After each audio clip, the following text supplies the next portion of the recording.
Oh, we're getting word here. One more award. I'm sorry about that. This award it's actually like kind of a medical award. It's most likely to have a heart attack or a myocardial infarction after smoking too much weed. Now this award, you have to have certain criteria. You have to be morbidly obese, you have to be sedentary, you have to be just sitting there constantly, daily, day in, day out. It's a special award. And basically you have to smoke so much weed that you will likely die from a myocardial infarction or a heart attack. And that's Brian McClay from Beyond Wednesdays. Congratulations, Brian. You don't have much longer in this mortal coil. I congratulate you on your set.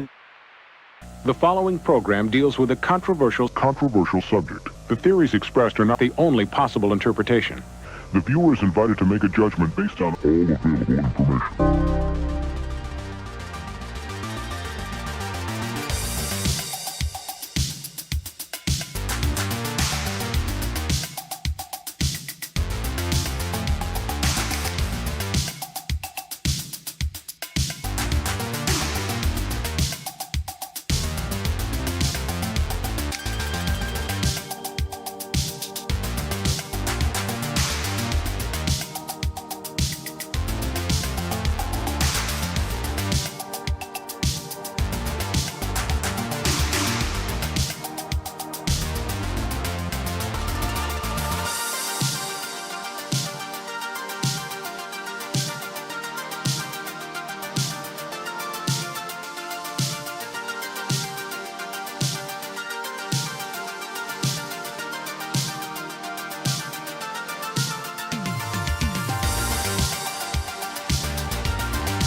The top talents in the comic book business are here to tell everything they know.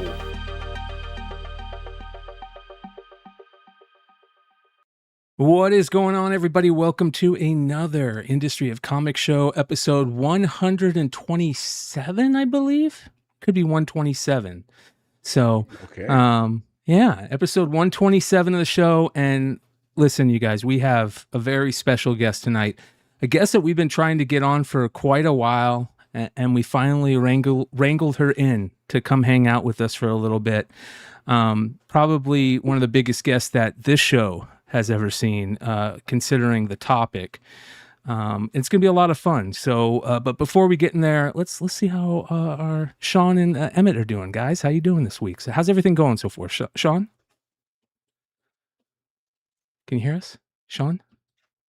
Is he stuck? Yeah, I don't know. He's taking a deep breath. It's been good. It's been Okay. good. It's been very busy. All right, now He's you're on good. delay. Hello? You're good. You're good. Can you hear me now? Yeah, you're on a delay for some Okay. reason. It's weird. Yeah. It's a been weird- emptying my warehouses, emptying out my warehouse. Oh. Okay, I'm gonna change my Wi-Fi network. So talk to Emmett, how are you in a doing, minute. brother? I'm overworked, man, and underpaid, like everybody else in this fucking country. It's been Yeah. crazy busy, man. I've been buying like a madman, and I shouldn't buy, but you know what you can do, man. I'm trying to spread that money around to everybody in the local area. Yeah. It looks like Sean. Are you there, Sean? Can you hear us? I think so. Yes. Okay, good. All right. Can you hear me? Excellent. Am I Yes. good? Yes. We can, but your mouth is Okay. moving. Nobody and then move. we hear your Nobody voice. move. Yeah. Yeah. You're Am you're still delayed. Now you're so frozen. I still- now you're frozen. So I'm gonna What the kick fuck you is out this? and you come back, okay? I Kick bought the guest, come back. Yeah, I've just been buying a lot of stuff. It's been a lot of fun, man. But it's a lot of work, and then everything has to get cleaned up and everything by the time we have all the card games like Magic the Gathering and then Pokemon. So Yeah, yeah. Well, listen, this is gonna be a fun show tonight. We'll wait for Sean to get back before we absolutely, intro our guest, but we're really looking forward to this. So, Christina Merkler is a big name in our hobby, not just for Lunar Distribution, but her other businesses in this DCBS and InStockTrades. She's been around in this industry for a long time and has a lot of things to say, I'd imagine, about this industry, and especially with everything that's kind of gone on through the past 2 years now of the Diamond bankruptcy and everything we've seen. It's good. It's going to be an interesting interview. So. Hurry up, Sean. Get up here so we can bring in our guests. But that being said, I want to say thank you to everybody who's hanging out with us in the chat tonight. Hit that thumbs up. If you're not subscribed, please subscribe. And yeah, it's going to be an interesting show. Sean, can you hear us? Are we good, brother? I think so. All right. We're going to try this now. All right, ladies and gentlemen, welcome Christina to the show. Christina, how are you doing? I'm great. How are you? I have my dog licking a giant bowl of water behind me, and I'm hoping that she behaves. So Olive is my golden retriever. She's 4.5, and she goes to work with me every single day. She's in the Lunar office every single day. And every CSR and vendor coordinator has about a treat. So like she walks in the door the moment she gets there, and she goes to each desk and everybody gives her a treat. And amazingly, she's not fat. So, You're so lucky.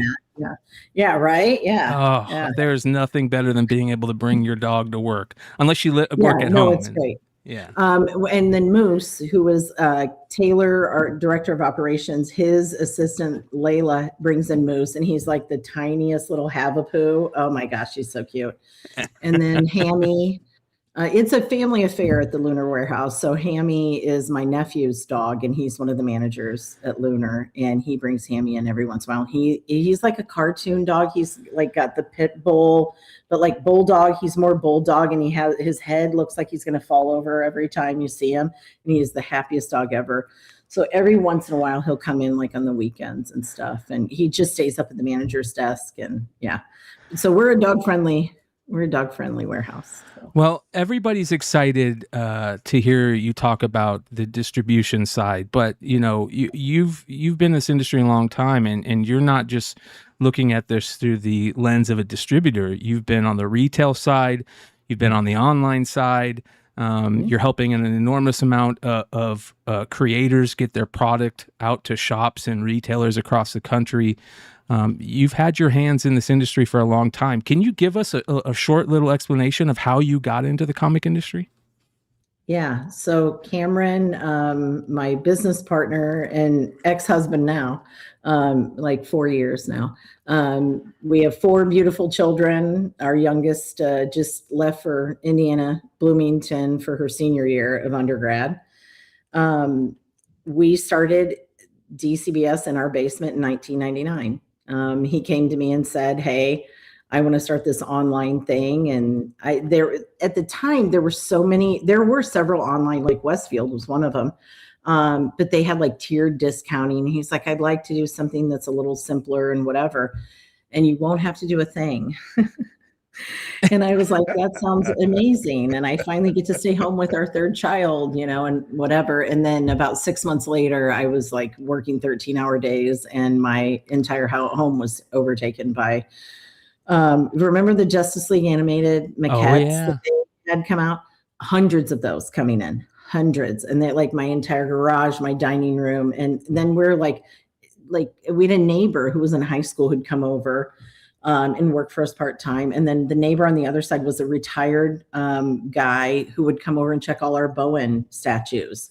And yeah, no, it was nuts. Like I had 3 kids at the time. And so during the day, I would just like work. And then I'd go down and get them off the bus, and they'd come back home and I'd get them a snack, and then they'd go out and play with their friends, and I'd do more work, and then I'd make dinner. And then Cameron was working an accounting job at the time. And he was like, he was like with one of the top 5 or whatever. He's a genius when it comes to numbers. And he's the one who keeps us level, right? So like I'm the dreamer and the idea person, and I do like follow through with lots of stuff, but he's the guy who like keeps me on my, like, we can't buy that. Like, because there has to be like a balance of money.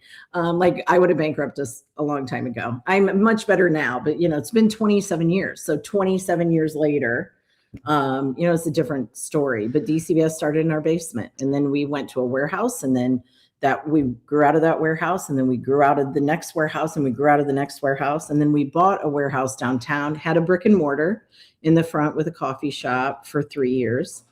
And I loved it because like, I love talking to customers. I love interacting and whatever, but the warehouse was always the priority, unfortunately, because it was the one making the money. Yeah.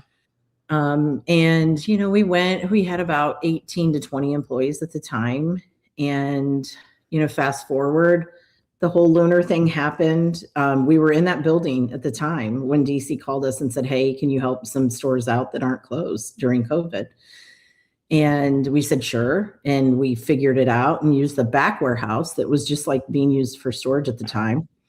And then when they cut ties with Diamond in May, we took on another 1,000 accounts. It was everyone who enjoyed COVID, I'm so happy for you. You got to like go through your whole Netflix wish list. Like I was working 13-hour days, 7 days a week for like 6 weeks straight to like build a distribution company that I never intended to do, never wanted to do, to be fair.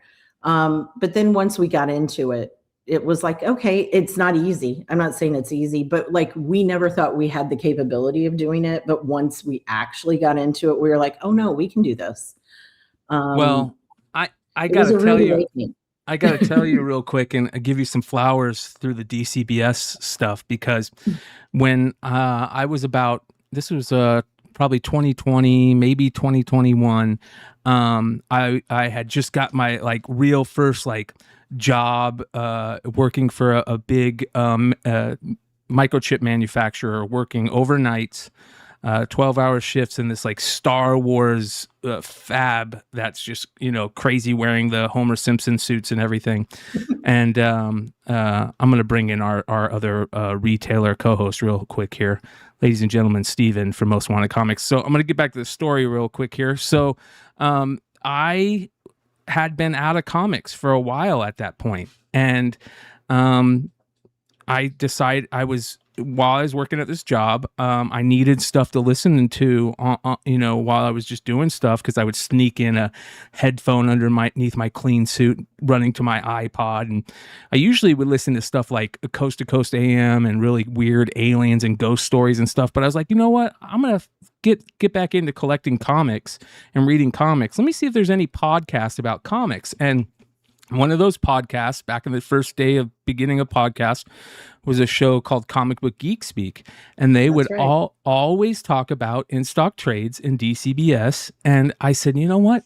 I'm gonna, because I was going to my local shop at that time was Atomic. Mike Malvey at Atomic Comics, and I loved going to the shop every day. But it got to the point where I just didn't have the time, and it was so much nicer at that point in my life to come home to a box. I mean, it took a little while. I remember the first month just thinking, man, this is going to be so long not having any new comics to read over that first month. But it got to a point where every month I was getting not only my readers, all my trades, all my statues, toys, everything in this just big, huge box every month. And it was freaking perfect. I mean, absolutely perfect. And I want to thank you guys for that. And not only that, but also being a big part of what we're doing now in this comic book content creation thing, and sponsoring or working with Comic Book Geek Speak, which was amazing. They were fantastic. Those guys brought us so many new customers without asking. By the way, we didn't sponsor them initially. They just came to us and they were like, hey, like I even went to they did a convention. Oh my gosh. I mean, I can't even tell you how many years ago. And I went, and that's where I actually got to meet the artist Gabriel Hardman. And I just caught up with him at Comics Pro this year. But those guys were like the true fanboys, but they didn't ask really for anything. And they really gave us a lot of like cred that we deserve, to be fair. I'm not going to say that we didn't work our asses off to do what we were doing, because for many years I said no one wants to work this hard to sell comics, and it was so hard. It was a lot of work, and there are a lot of things my kids missed out on probably with me because I was working the business, but they appreciate it, and most of them are involved in it at this point. Yeah, that's awesome. That's so great. Christina, this is Steven from Most Wanted Comics in Corpus Christi, Texas. How you doing, Christina? Good. It is blazing hot down here, and we're doing a move. We're moving to a larger location. Oh no! I've been doing it for like a week and a half already, and I needed a break. So when Brian messes like, I'm gonna take a break. Yeah, I need a. This is my getaway, right? We finally cooled off down here, up here, I should say. We're in, balmy Fort Wayne, Indiana, not far from Sean, but it was a nice 78 degrees today, and it was actually nice. Beautiful. This weekend was so great. Nice. Yeah. So just so you know, Most Wanted, she's has someone in the background looking up all of our accounts while we're talking to make sure we don't have any open invoices. I do not. There's not one person. I can guarantee my team is like, I am checked out. They're like, Most Wanted. Let me see. Is he up to speed? No, I know Most Wanted. See, what you don't realize is I am a control freak. So I am very aware. I'm almost too aware of some accounts. So if I know your name, it's either that you do a lot of exclusives, or you're a big account, or you never pay me. So those are like the three usual, and Emmett is not in the third category. Let me just, or Steve for that matter. Yeah. I was one of the idiots that paid Diamond all the way to the end. Oh yeah. Yeah. which kind of brings us to our next part of this conversation, which was the collapse of Diamond, which I got to be honest, for me, from my perspective, Christina, I'm not a retailer. I'm a fan. I come from the fan's perspective. The reason I started this show, this industry show, is because I had been doing this content creation thing for comics for about 10 years now. And when I started the channel, two of my really good retailer friends kept telling me, like, you know nothing. You think you know everything, and they were right, because I used to always say, "What are you talking about? I've been collecting for 30 years. I know everything. I've been doing content on this for every day for weeks," and they were 100% right. I knew nothing about this industry, and a lot of our viewers and the people watching these shows come from the fan perspective, and most specifically the flipper perspective, which is, always we started making content about, like, oh, you can go to your local comic shops and you can pick up these books for cheap and flip them to get your Grail. You get your X-Men one, your Hulk 181, or you can figure out what's coming out on FOC and, play that FOC game, which was, I felt like, was really, really like vaulted forward because of this flipper mentality. And that's kind of like a bad word sometimes in this industry right now. But I will say, even though I knew nothing, I did not expect the Diamond bankruptcy fallout to last as long as it has. I would expect that most people hadn't, and I would love to know your thought process. I know hindsight's 2020, but what were your thoughts when you first heard about the Diamond bankruptcy, and what did you expect? Well, I had pegged it 6 months earlier. So I started to see some signs, but I was like, am I just, one of those people who are just like not as aware of maybe what's going on? And the day I found out, I was in the dentist chair, just having my cleaning, and Cameron called me, and he was, and he called me, and I was like, what? He knows I have a dentist appointment. What's going on? Right. And he called again. And I looked at my hygienist. I'm like, I'm sorry, but I think I need to take this. Do you mind? And she was like, no problem. And I take it, and he goes, Diamond filed bankruptcy. And I was like, are you fucking kidding me? I was so bad because I knew how much money they owed us. And I was like, I knew it. I knew that, like, we shouldn't have, we should have flagged this sooner and, whatever. I was furious. I was absolutely furious. But I have to say, I've been in business 27 years. So when they filed bankruptcy, it wasn't quite 26 years. I had excellent service from Diamond. Not initially when I was a small account. It wasn't even that I had bad service. It was that, like, I got a different rep it felt like every 6 months. I could never get a hold of anyone. It was that kind of thing. Once I got bigger and bigger, like, they were better. Then once I got really big, they were really great. Right. And that is something that I tell my team all the time. Like, it isn't really about what they're spending. It's how they're treating us. It's how they're interacting with my team that makes more. It really does mean more to me than what you're spending. And as long as you're spending the minimum, I really don't care. Right. If you're not constantly giving my team grief, like, that's all I care about. Give me constructive criticism. I'll take it all day long. But when Diamond happened, I had been to multiple Diamond summits where people just constantly tore them down. And now, I get to be that person. So it was, the thing is, like, people always are trying to find somebody who has to be the bad guy, right? Like, we all have to look at ourselves and go, did I fuck this up? Right? Like, am I the one who made the mistake? Or are there equal reasons that this didn't go right or the way we wanted to?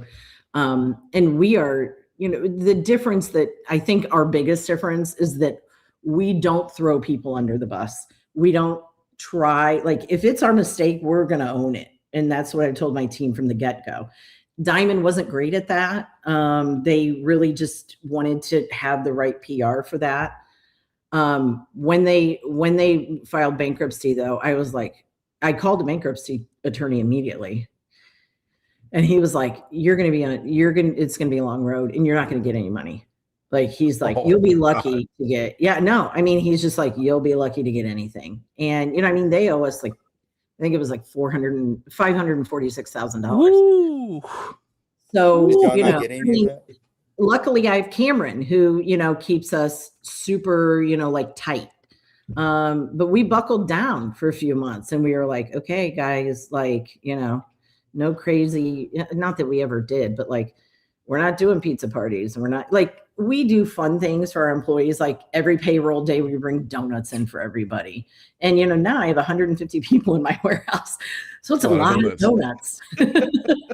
When we have long weeks, like this week is long, last week was long, where we were mandating people. So I have warehouse workers working 12-hour days, 5 days a week.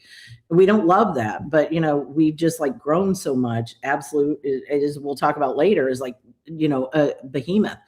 And so we'll do pizza parties every once in a while, or we'll bring in, like, we had a rough month, like I think it was in February, March. And I brought in like city barbecue for everybody, which was a lot of money.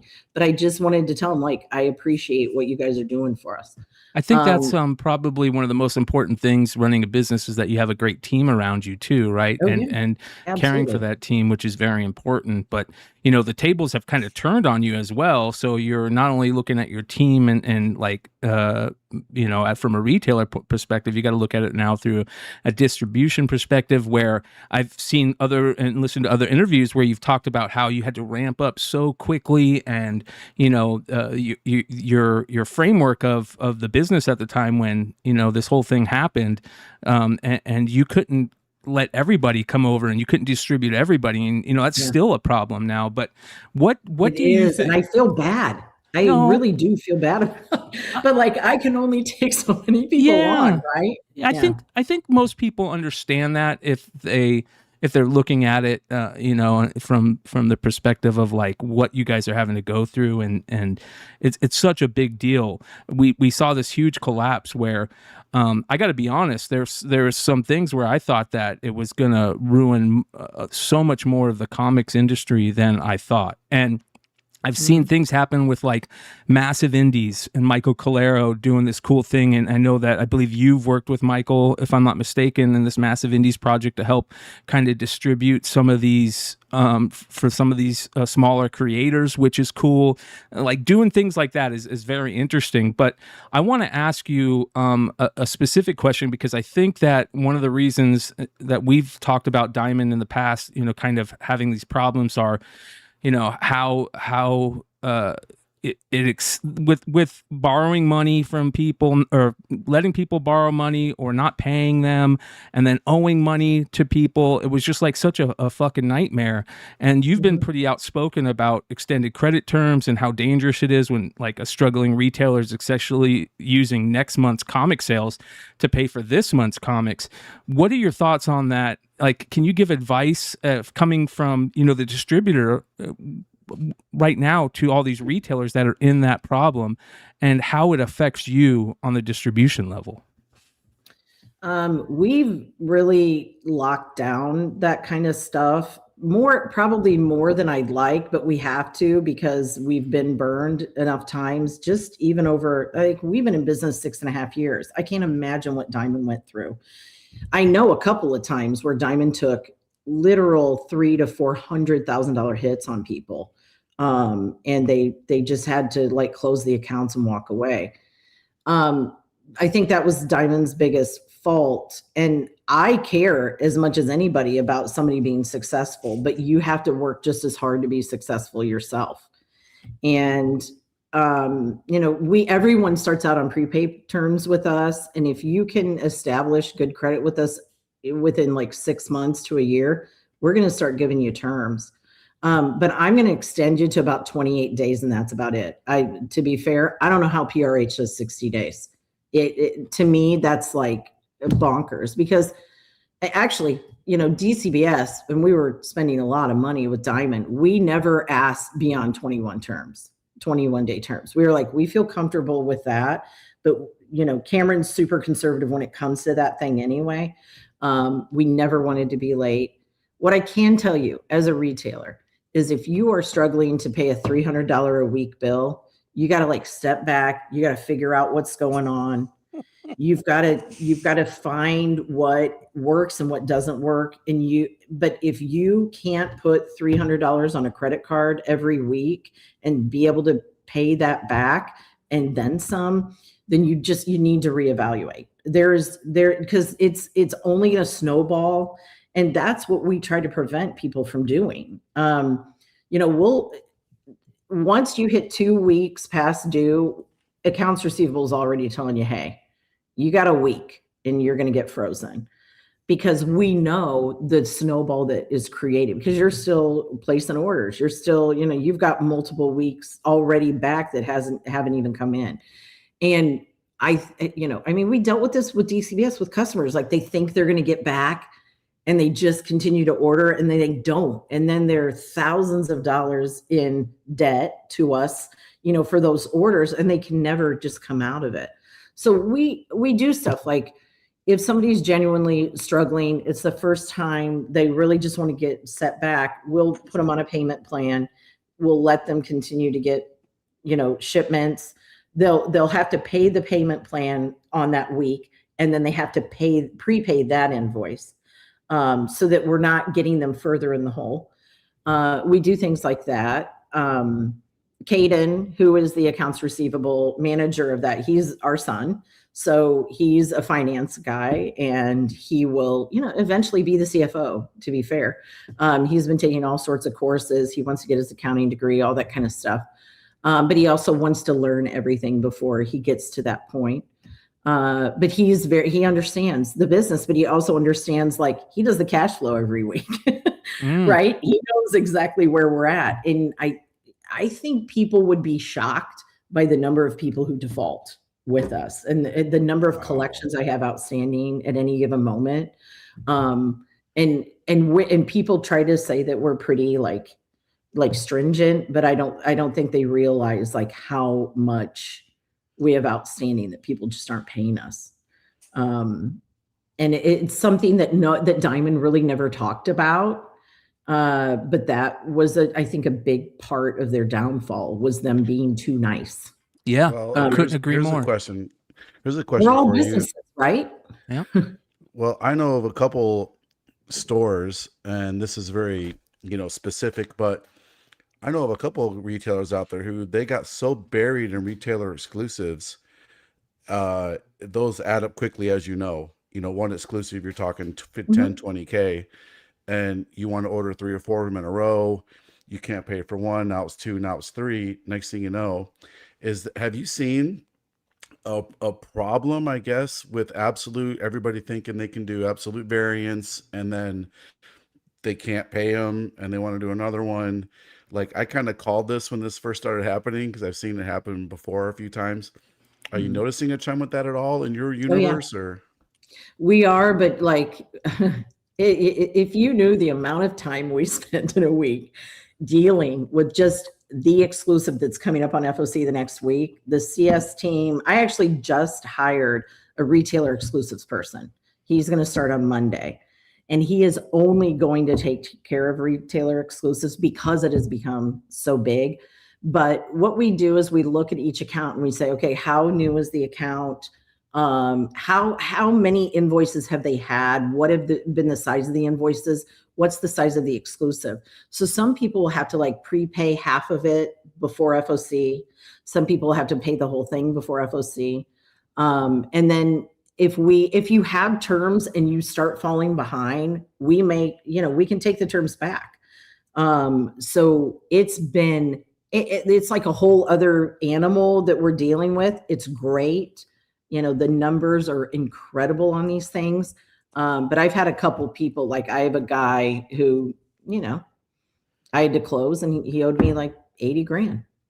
Huh. Wow. Well, you bring up the retailer exclusive game, and this is such a big topic that we've talked. I feel like it's something that we have to talk about every week now, because it's changed. The industry has changed so drastically in the last couple of years with retailer exclusives, the fall of Diamond, blind bags. Like, there's so many changes in such a short period of time, but retailer exclusives have brought like a whole new type of retailer into this game.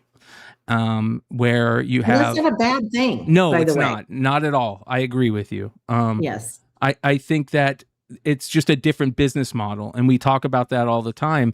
As a matter of fact, Emmett, brought this up last week, how, it's just a different business model.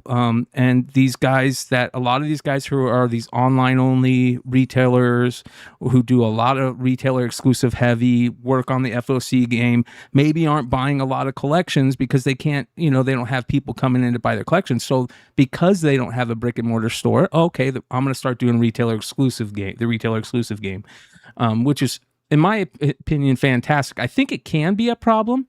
I think that the same way that the distribution issue with credit and stringing people along, not paying them, I think it can be the same thing in the retailer exclusive game, where a lot of these online retailers get heavy into this retailer exclusive game and they have a couple of them fail, and the next thing they know, they're 80 grand in debt because they had 3 exclusives fail. And it's a nightmare. And we're, we've talked about early on in this podcast, months, a year ago or so, about this whole, what are those loans called, Sean, that, Payday loans. Working capital. Payday working loans. capital. Yeah, they're Yes. like loan shark loans, is but what they Working are. capital Yeah. loans. Yes. Actually, terrible. loan Yeah, if you sharks don't pay give up, they show up at your door. loan sharks give actually much better terms. way better terms. I'm waiting Zero for my interest. I'm waiting for my Lunar Distribution working capital loan to come through. Yeah, no. That's not But going to happen. Actually, what I said is not that it's a different business model. I feel it's a different business. No, I agree. Absolutely. Yeah. That they are selling a cover. That is that whole business. Because the comic is already being sold in the A version. They are selling this cover of this comic. So it's a totally different business. That image of that character. They're selling the image. They're selling to the completists, and there are still plenty of those guys out there, and girls, by the way. But they're selling them to people who want every single cover of whatever it is that they're collecting. So they are absolutely going for the collector market. Personally, DCBS, we're going for the reader market. We want to get as many comics out there as possible to as many people as possible to move the industry forward in a different way. It's but we all have to realize there's an ecosystem here. And when the publishers are selling those exclusives and they're making money, everyone's making money. There Rising you go. tides lift all ships. Yeah. That's right. Yeah. And we're seeing those rising tides not only in the exclusive game, we're seeing it in the absolute universe, the Energon universe. It feels very interesting, because I think a lot of naysayers are like, oh, this retailer exclusive game and this variant game is going to cause the comic book hobby to just falter. And it's done the opposite. I feel like we're lucky that we have people like Scott Snyder and Robert Kirkman come in and kind of put the comic in, the readership in part of this hobby on their back and say, okay, we're going to write really good comics, bring in really good artists and writers to do cool projects. And thank God for things like the Energon Universe and Absolute Batman. And I know that you're seeing that on your end. I mean, I couldn't imagine, you were around for the New 52 era, and which was a big part of Scott Snyder and Greg Capullo and their New 52 run. Do you remember that well enough to compare that New 52 Batman era run to Absolute Batman, and how much more this monster is? Not how even much close. Not even close. It is not what I can tell you. New 52 was great, right? Rebirth was great. Those were the two main things that brought readers back, right? Absolute is I still don't get it. I will tell you this, and I'm not going to tell you what our revenue was last year, but our revenue last year, at the end of this week, we will hit that from last year. Wow. And it's millions, obviously, right? Yeah. So when I predicted this about 2 months ago, I was like, wait, what was our revenue last year, Cameron? And I had to ask him again today because I wanted to make sure. And we have this little tickler on our admin where it shows all our discounted revenue and for every single publisher. And I looked at it and I'm like, we're 2 million away. So I know that when we do invoicing on Friday, we're going to be well over it. So at the end of August, we are going to hit the same revenue we hit last year, which was a 20% increase for many comic stores, right? And so the last 4 months of this year are just going to be gravy. So that is what Absolute is. It is. Wow. It's unfathomable to me still. And I mean, I work in it every single day, right? So I remember talking to Scott when he was pitching the Absolute series. And I got to see him. DC was kind enough. It was probably one of the greatest experiences I've ever had in the industry. DC took us, Universal, and all the original Superman creators to the Superman set. Okay. We got to meet James. We got to meet like Nicholas Hoult, Corn Sweat, the whole thing. Right. And we were, that entire experience was pretty incredible. But that's when him and Josh Williamson were working the Absolute thing. And Scott said to me, he's like, Christina, this has to work. I hope he still didn't feel like he was confident, but he was like, it has to work. I think it'll work. And I always believe in Scott because he has so much passion and he's a great writer. So it's like easy, right? Him bringing Nick on, even better, right? Like they were like the perfect pair for this. And when it came out, I mean, what's crazy is that when it came out, it was incredible. It is going to be Absolute Batman 24. Think of that. There is nothing DC has done since I have been in business for 27 years that has any series at 24 that is doing more than it ever did for number one. Wow. And unbelievable. Yeah. Like it is such like a game changer for everybody, right? We are doing the Absolute Batman numbers are doing in 1 week what we were doing half of for the entire DC series, like DC, like in a week 2 years ago, right? Like just the number of units alone.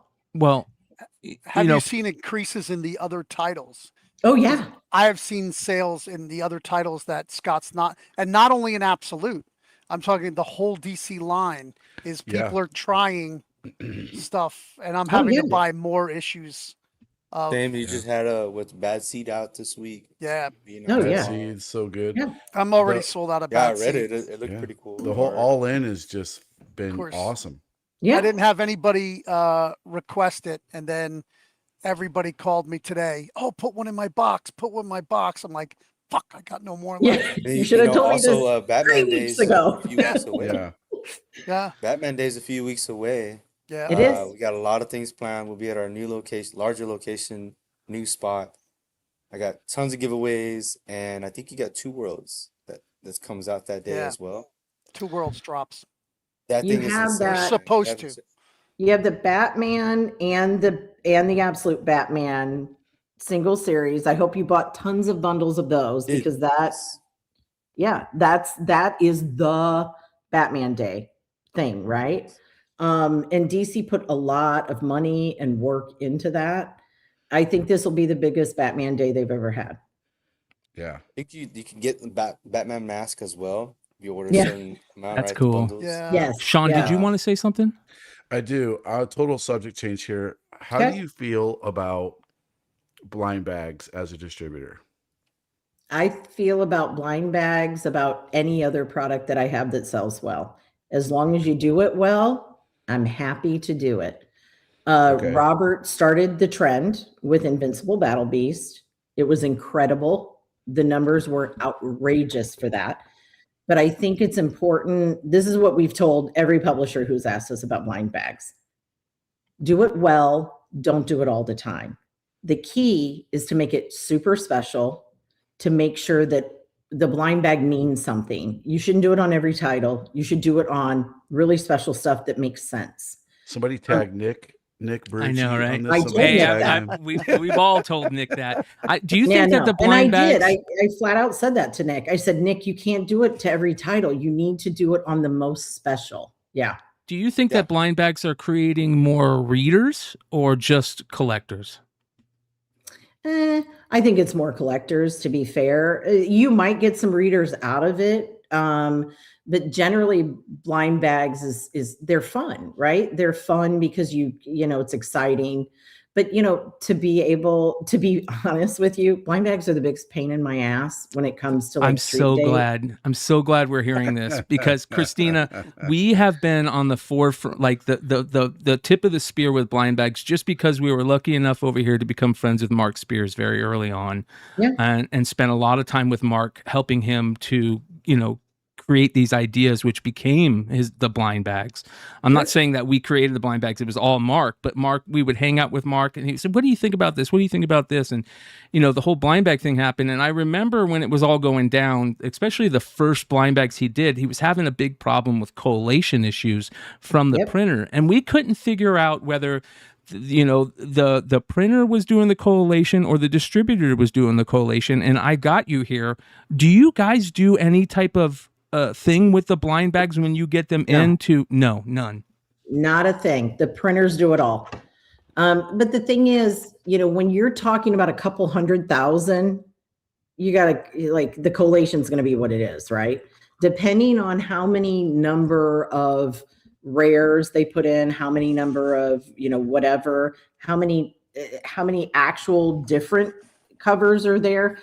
The printers are pretty good at doing the collation, and they have worked stuff around. Like with the mask, we got a lot of complaints. And so we let the printer know, we let Image know, and they said, okay, we talked to the printer. They said they're going to change the way they're doing the collation. But genuinely, I'm not kidding. We have zero to do with it. Like we open a case, and I don't think people realize, I have 150 people in my warehouse picking orders, right? They do not know who you are.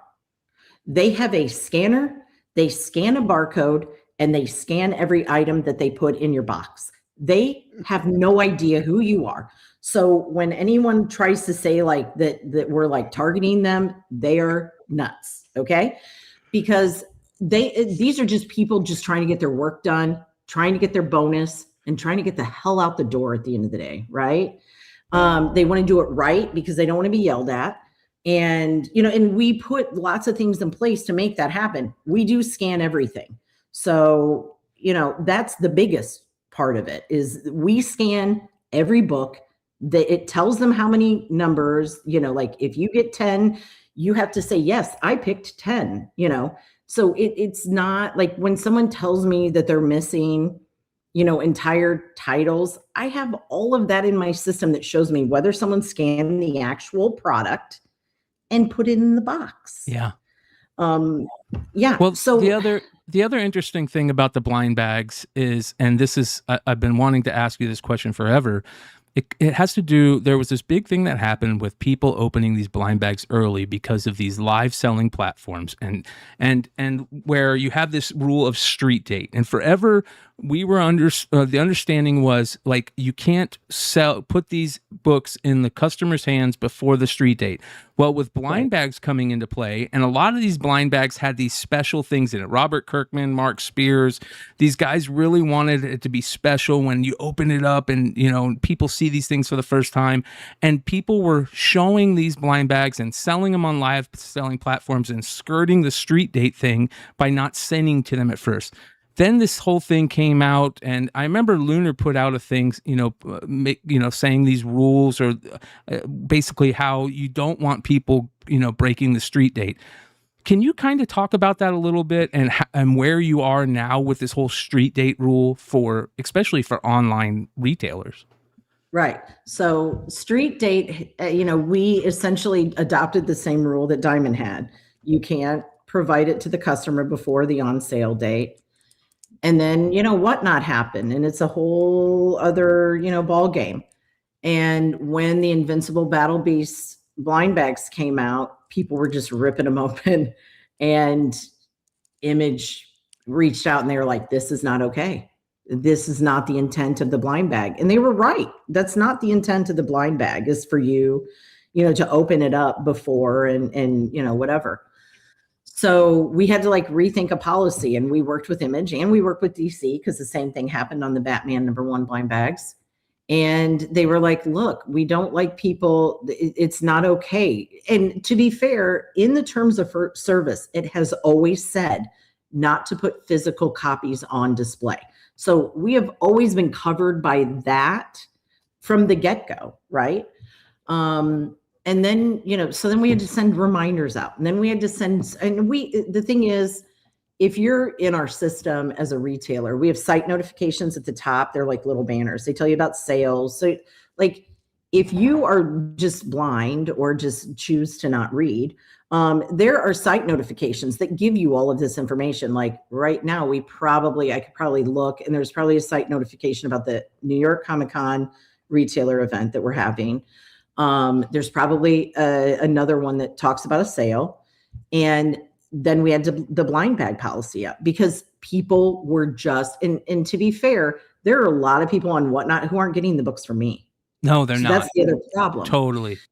So when I say that the amount of resources my team has used to just have to research these street date violations, it is absurd. It is absolutely absurd. And they send them to me. So I'm the owner of the company who has 75,000 other things better to do than to see if somebody is violating street date, right? Yeah. I feel like a fucking detective at this point, right? I'm looking up the username, and then I have to go to Instagram, and I go to Facebook, and then I Google, and then it was ridiculous, the kind of detective work we were doing to find these people. And some of them, they don't order from us. There's some other retailer that gets them the book. So we can't lock it down the way, and I don't think it's ever going to change, by the way. Whatnot is what it is. Whatnot's a multi-billion-dollar company. We're never going to, so we've got to just work within the parameters and say, look, this is not okay. And if we find out you're doing it, you lose early delivery. See, and that's what I was going to ask also, Stephen, because, we just, and the reason why I'm bringing this up is we just had that recent rule from DC talking about price gouging on their retailer exclusives. And the whole thing is, well, that's all fine and dandy, but we're seeing people continue to price gouge until somebody gets, slapped on the wrist. I'm not going to believe this rule. Has anybody ever been penalized for breaking street date through Lunar? Have they lost their early? Yeah. Okay. Oh yeah. I've got multiple accounts, and by the way, every week we're getting emails from them complaining and saying, this isn't fair. I'm going to go out of business. Well, the only reason you're going to go out of business is because you were breaking street date and getting the sales before legitimate retailers that were selling them the day they were supposed to be selling them. So I'm not going to feel sorry for you. There are plenty of people who are legitimate on Whatnot who are selling things exactly the way they're supposed to be doing it. But there are many, and we're talking double-digit people who have lost street date forever. And they're mad about the permanency. And they're like, well, I'm sorry. I've sent you plenty of emails telling you not to do this. If you are even half in the industry, you know how this works. Yeah. So don't plead ignorance. Don't plead naivete to me. You fucked up. And now you just want to say, oh, I'm sorry. But that's not how it works. I think that's what we were looking for. We talk about this all the time, how I bring up the hockey term where in hockey they're able to throw a punch on the ice and fight each other and police themselves. If the other team did something they don't like, they don't have to rely on the referees to call it. They can just punch somebody in the mouth and they're policing each other. In this industry, it's nice this hobby, it's nice when we're able to kind of police ourselves. And that's with the retailers, that's with creators, that's with other content creators in this world, police themselves by other retailers saying, hey, this is not something you should be doing, and it could cause a problem.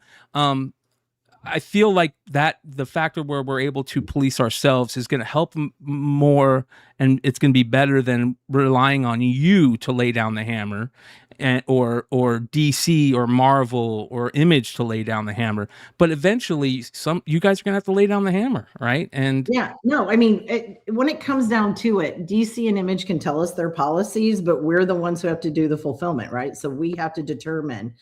And it is weird because like we're great partners with our publishers, but at some point we need to say, no, that's not okay. Yeah. And they can override us. And generally speaking, they won't. Like we'll go to them and say, look, this is what, because every one of these guys will go directly to the publisher and be like, I didn't do that. That's not, that it's not like what they're saying. And then we send them the threads and we send them the proof and we send them all the things. And then they go, yeah, dude, yeah. And the thing is, like, I hate policing people. I'd much rather, it pulls the resources away from the things that I'd like to do to actually help grow the market instead of dealing with people who are bad actors. And, to be honest, I'm tired of dealing with them, but that's what the CS team deals with 90% of the time, unfortunately. Yeah. And they'd much rather be helping people out and, creating tutorial videos to do the things that they want to see in the site and those types of things. There's one question that I'm sure you're asked all the time. And as a matter of fact, I've heard you explain it and answer it on multiple interviews you've done. But we're going to ask it here because it's one of the things that comes up all the time, and that's the conflict of interest question. Now, because Lunar isn't only a distributor, you obviously also own DCBS, InStockTrades, which means you're operating businesses that sell comics directly to consumers. Mm-hmm. How do you address retailers who look at that as a relationship and say, you're my distributor, but you're also technically my competitor? Because I'm not your competitor. I just happen to own two separate companies. To be fair, DCBS is run by our oldest, actually, Mackenzie, who has been working for us for, oh my God, she's 33 now, so 17 years. So she grew up with the business. And then our executive assistant, Emily, who is literally the only person who can manage my schedule and all that happens. Her husband, Adam, came from actually Walmart Distribution, and he is running the InStockTrades team. We're pretty much hands-off. Cameron and I are hands-off on that side. If they have issues or they have weird website things, they come to us. I have a weekly meeting with them if they have issues. Other than that, they're running their business. It is completely separate. What I can say is that retailers don't understand how much they benefit from DCBS. From me owning DCBS, and I'll tell you why. DCBS is the last one picked. DCBS is also the customer who, when something happens, maybe a bunch of damages came in, and we get shorted, everyone gets their stuff and DCBS gets their stuff later. That's just how it is. There are times where we'll have a weird ratio variant issue, and I'll send a message to Mackenzie in Slack and say, hey, do you have any of these 1 in 50s left? Because they don't actually take pre-orders for them. They don't sell them until they come in. And she'll be like, yeah, I have 4 left. I'll say, can you just give them back to me because I need to cover a customer over here because we don't have enough ratios to cover them. And we'll do that with lots of things. We are so careful about making sure that there is no favoritism that it's almost to the detriment of my business. And it really actually is a detriment to my business because there have been multiple times where I've asked them, can you give this up? And, just credit the customers, tell them we're sorry, but I need to cover, 10 retailers over here. And they're not big retailers either. They're just 10 retailers that need the product, that ordered it by FOC. And by the way, DCBS orders the majority of their product at initial, well before FOC. And there are some times where I have to say, hey, can you help us out? And sometimes we're lucky because DCBS will have a few customers that didn't pay anyway, so they don't have to credit people and they can give us that product back. What about the question on the variance? What happens to the variant overage? So I don't get 50 of Absolute Batman. I get 30. and another small shop gets 20. So there's a 1 in 50 that's printed. Does it get ordered by who gets that 1 in 50? Does that 1 in 50 get ordered because as Lunar is ordering so many, they're going to get all these 1 in 50s? Or you? No, it's all based on who's eligible for it, based on their orders. So they if only I print- So have, the company's still printing them. They have to print they're 1 only in 50 print- for every Right. 50. No, that is not how that works. So a lot of people think that, but that's not how it works. So how it works, DC doesn't say, hey, we got 100,000 orders and we're going to print this many 1 in 50s. It's, we got 100,000 orders for this, but we only had, 573 that were eligible for a 1 in 50. They get that number and then they say, okay, we're going to give you 2% for damages and maybe a 10% overrun for extra damages because it's a ratio and, you're going to get more. It is not based on, it is not like 100,000 divided by 50. It's not based on total print run. No, It's based on it is orders. not based on total print run at all. It is based on who is eligible for them because we run that variant checker at FOC. Well, that's And done if very we- different since Diamond is gone, because I can guarantee you, Ah. and I know for sure that Diamond had them because they used to sell them to us. If Yeah, I couldn't well, I buy remember. 50 books, Yeah. I could buy when the sale came around, if I was first one up in the morning and it hit the, because you check the Diamond every single day for a sale or a drop on a book or something. So them calling it a 1 in 50 then is not a 1 in 50 because it should be a 1 in 50 of the print run. No, it's a one. I look at that differently, and I could be wrong here, but I look you at come it from as the sports cards. How could you come from the sports cards world and look at it differently? No, here's why I say I look at it differently, because it's not 1 in 50 of how many are printed. It's 1 in 50 on how many are ordered. Right. That store, that individual that store. specific store. Yes. So it's not That is absolutely how we work. But Diamond So might nobody have knows done it the based print on runs on run. ratios. So Yeah. those print run ratios on certain books, you get a 1 in 25. It could actually be a 1 in 10,000.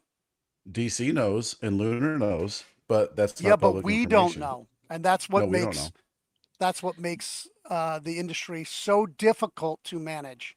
What I All can right. tell you is that it is legitimately a 1 in 50 when it's solicited through us. There are bump ups that they do because we had some problems with ratios where the 2% damage rate wasn't cutting it, especially if it was like 187, you're only getting a few books.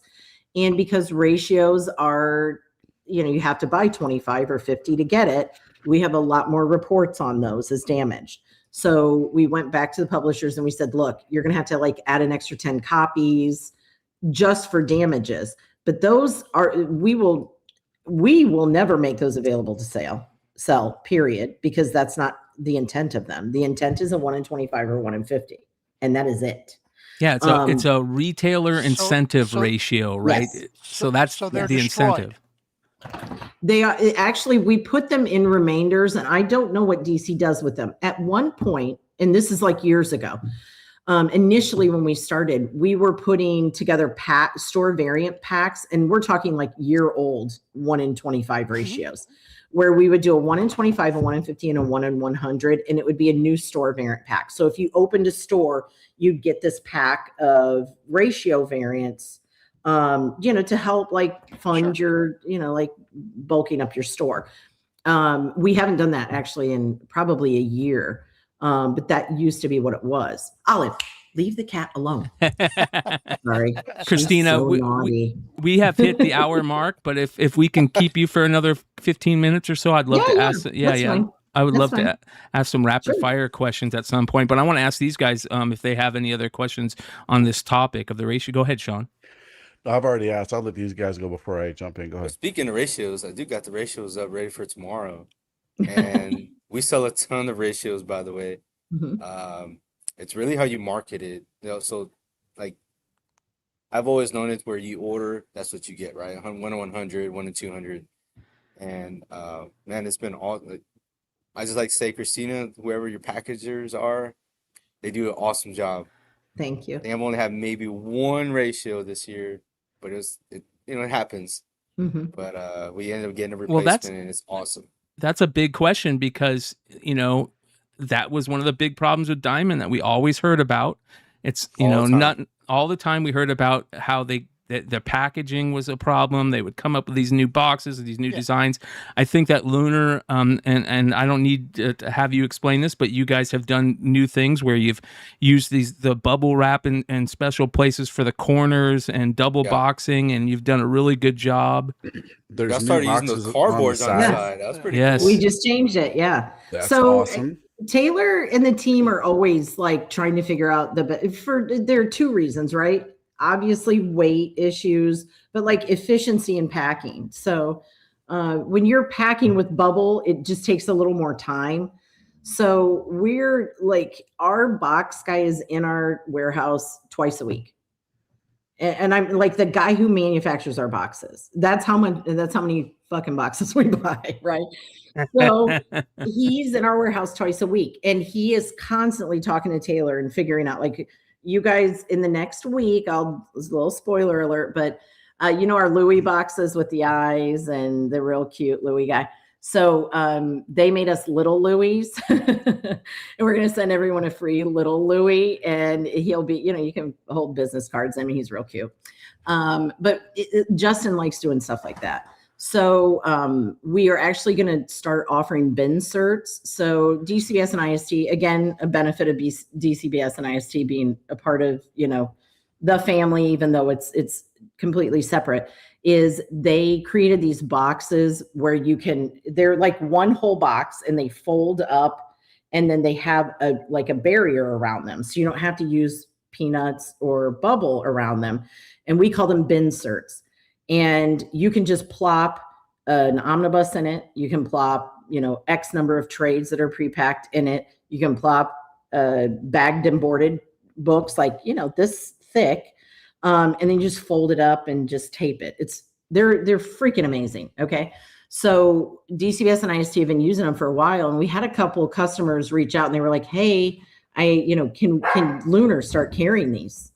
And so we talked to Welch. They created a box for us, and we're going to start offering those as well.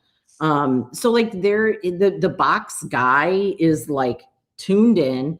And when we were like, there's still a lot of bubble wrap and it's taking us a long time to package these, he brought Taylor the thing. So it's essentially corrugate that's like one long piece, and then you just fold it and stick it in. But it's so much faster for the packers. And once we took on, 75 other people that we weren't ready to take on, we had to figure out a way, because all of a sudden the packaging exploded. And so we had to change the entire pick line. We had to change to a more it used to be pickers would pick the order and put it in a box and they'd pack it themselves. And, it just gets to the point where you can't even do that anymore. Plus, you're better at pick than pack or whatever. And now we have a pick line. We have a pack line. We reconfigured the warehouse.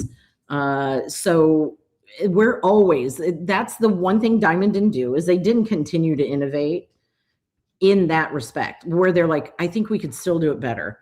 And we're always thinking of that. We're getting ready to actually change what we call our 16.5. So it's the one single box. It's not the 7 that holds 2.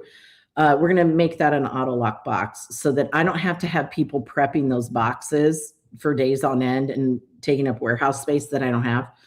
And it's something where it can be flat next to the packer, and they can just pick it up and just go and lock it in, and then, do what they need to do.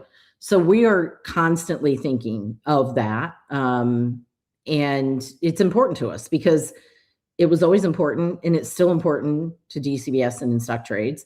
And that's where we come from, is that mentality of getting it to you the safest and most, the cleanest way that we can possibly do it. Yeah. Emmett, you got any questions? Yeah. One is I just was on the website, and there isn't anything about New York City on the main page dashboard. Okay. Not yet.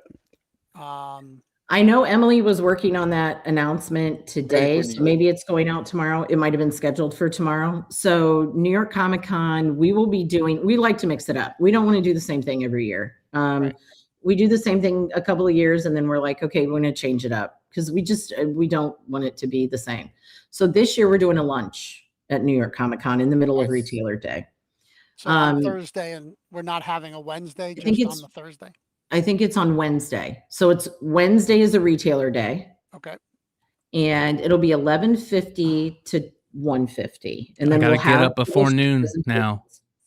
That means I gotta get up before noon at the con this time. So you poor thing. Yeah.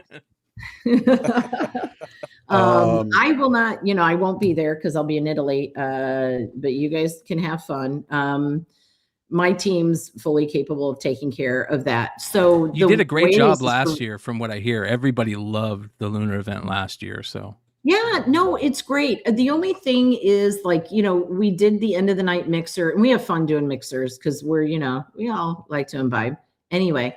But it is tough by the end of a full day of retail. I think at the end they were like, I'm ready to be done with this day. So I told, and New York Comic Con has a bunch of new people working it now. Alex Ray is doing different stuff. And, I said, I think this year we'll do a midday and see how that works and see if it's like just a different vibe. And, we did breakfast a couple of years and we like that, but it's tough for people to get up early in the morning. You get a different retail crowd there and you get a different retail crowd at night. So we're going to see how the lunch goes. And, to be fair, it's also less expensive because I'm not paying for drinks. And these are expensive. Like, these events are, $40,000. Yeah. Like, I'm not like every time I do a retailer event, I'm like, couldn't we just write them all? Like, couldn't we just give them all a $50 credit to their account? Wouldn't they enjoy that more? But we do like the engagement. It's not that. It's just like, but it's very expensive. So. And then the other question I had is on backstock. Sure. On the ordering system, is there a way where we can just view? I mean, I know it's searchable. Also, I don't know if it's DC that's doing this, but like everything says absolute now. All their trades, like everything has absolute in front of it, even though it's not an absolute title. DC's been doing that forever. They call their trades the absolute edition of whatever the hell it is. Blah, blah. No, that's their big hardcover. For 20 some years, there has always been an absolute edition, which is an oversized hardcover edition. Yeah. And so it is tough. That absolute part of it is tough. I don't know how to fix that, Emmett, to be honest. Like, because absolutes have been like Absolute Sandman. I remember buying an Absolute Sandman, Absolute Transmet, Absolute Preacher, Absolute, all those like Fables and Hush. Right. So like, I don't know. I think, and it's been a minute since I've been like searching as a retailer on that side, but I think you can choose by category. And if you choose by category, choose, the periodical category, and then it should take all those absolute hardcovers out. Right. Sean, see, I'm having to buy an ungodly amount of absolute trades. Like, I'm selling out of them. I buy more and I say, well, I'll have them for a while now. And the next week I'm buying more, and I'm buying more than I bought the week before. And then I'm out again. So like, I'm searching the absolutes all the time, and they're always coming up first before the actual. The problem with the trades is even DC hasn't been able to figure out how many we can sell of these. Like, we haven't found the ceiling yet. Like when compacts are crazy. Yeah, compacts are nuts. I think they're finally getting a handle on compacts. But the absolute trade, when the Batman Volume 1 came out, it sold out immediately. And those numbers are numbers I've never seen out of DC. Like, in the 6 years, we've been doing it. I mean, like by 10 times the amount, right? Yeah. And then they were like, we're reprinting. And I knew it wasn't enough. Like, just in my head, I was like, this isn't going to be enough. But it was a lot, right? And then we sold out of it before the new printing came in. And we were like, oh my gosh, you got to do something here. Like, it's like, but it's a great problem to have, but it's also like, how much money are we leaving on the table? And, you know, they also have to realize, you know, that there's only so much the printers can do. So I think, I mean, I can tell you this, because everything is so outsized now. I think the printers, they're doing a fantastic job, but I think they are at their ceiling at this point. Yes. And it is very difficult, like, to keep up with the amount of product, because there aren't that many printers, frankly, that are, you know, able to do this. And they're all great to work with. But I think that's the other problem. Like, if DC had said, hey, print 100,000, Transcon would have been like, hell no. like we don't have the capacity. We don't have the time. We don't have the print, you know. So, you know, it'd be nice to keep them in stock, but I think they have finally reached the, like, okay, we know how many, because, you know, all of these publishers look at like 13-week sales and they say, okay, this is, and then they print it to, especially when they do a reprint, they print it to make sure they have at least 6 months in stock or something like that. When Absolute came out, they were like, you know, I don't know, you know, right? So it was tough. And so you can't be mad at them about it, because they're doing their best. And sometimes they don't, you know, a lot of times they're guessing, because although those numbers are those numbers, we don't know what it's going to turn out in a month or two, right? So yeah, it's the best and worst problem to have right now. Sean? So I have a quick story about Christina. It was at a Comics Pro, and they do an auction at Comics Pro every year. Somebody donates stuff and they do an auction. They're raising money for whatever the hell they're raising it for. It usually goes to somebody that needs it or something. Like Bank or CBLDF or something like that. Yeah. Yeah, something like that. And somebody donated an original display light up box for Watchmen and for Dark Knight Returns. Wow. And I'd already blown a ton of money on this jacket that was signed by like 40 people. Jim Lee drew a Batman on the inside of it. It was this crazy leather jacket, and I spent a ton of money on it. And Christina and Adam Freeman were going back and forth on this, on those light up boxes. And I wanted to bid so bad, but we got outside my control. Adam wound up getting it. But I remember Christina later on was kind of like a little bit huffing. Like she was very happy for him to get it. But I remember she was like, I shouldn't have gave up on that. I wanted those so bad. But what's even better, and I don't know if you remember this, Sean, is they pulled a second one out. So Joe Murray had this from like 1986, right? Wow. So he pulls the second one out and he says, I don't know if it works even, but I'll make sure that it works. And he put it up for auction.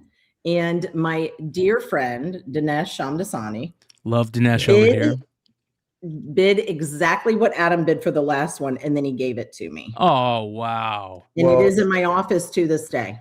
Yeah. Dinesh stopped bidding on that jacket because he knew I wanted it so bad. Yeah. He wanted it too. Literally the sweetest angel baby. I love Dinesh. I love his wife. I love his kids. We had dinner in San Diego. I love them. We're right there with you. I tell this story all the time. I go to cons because I get to hang out with my friends and I get to see my friends. And the first person I text every con I go to is Dinesh. Hey, where are you at? What you doing? He's one of those people that you just love being around. Really good dude.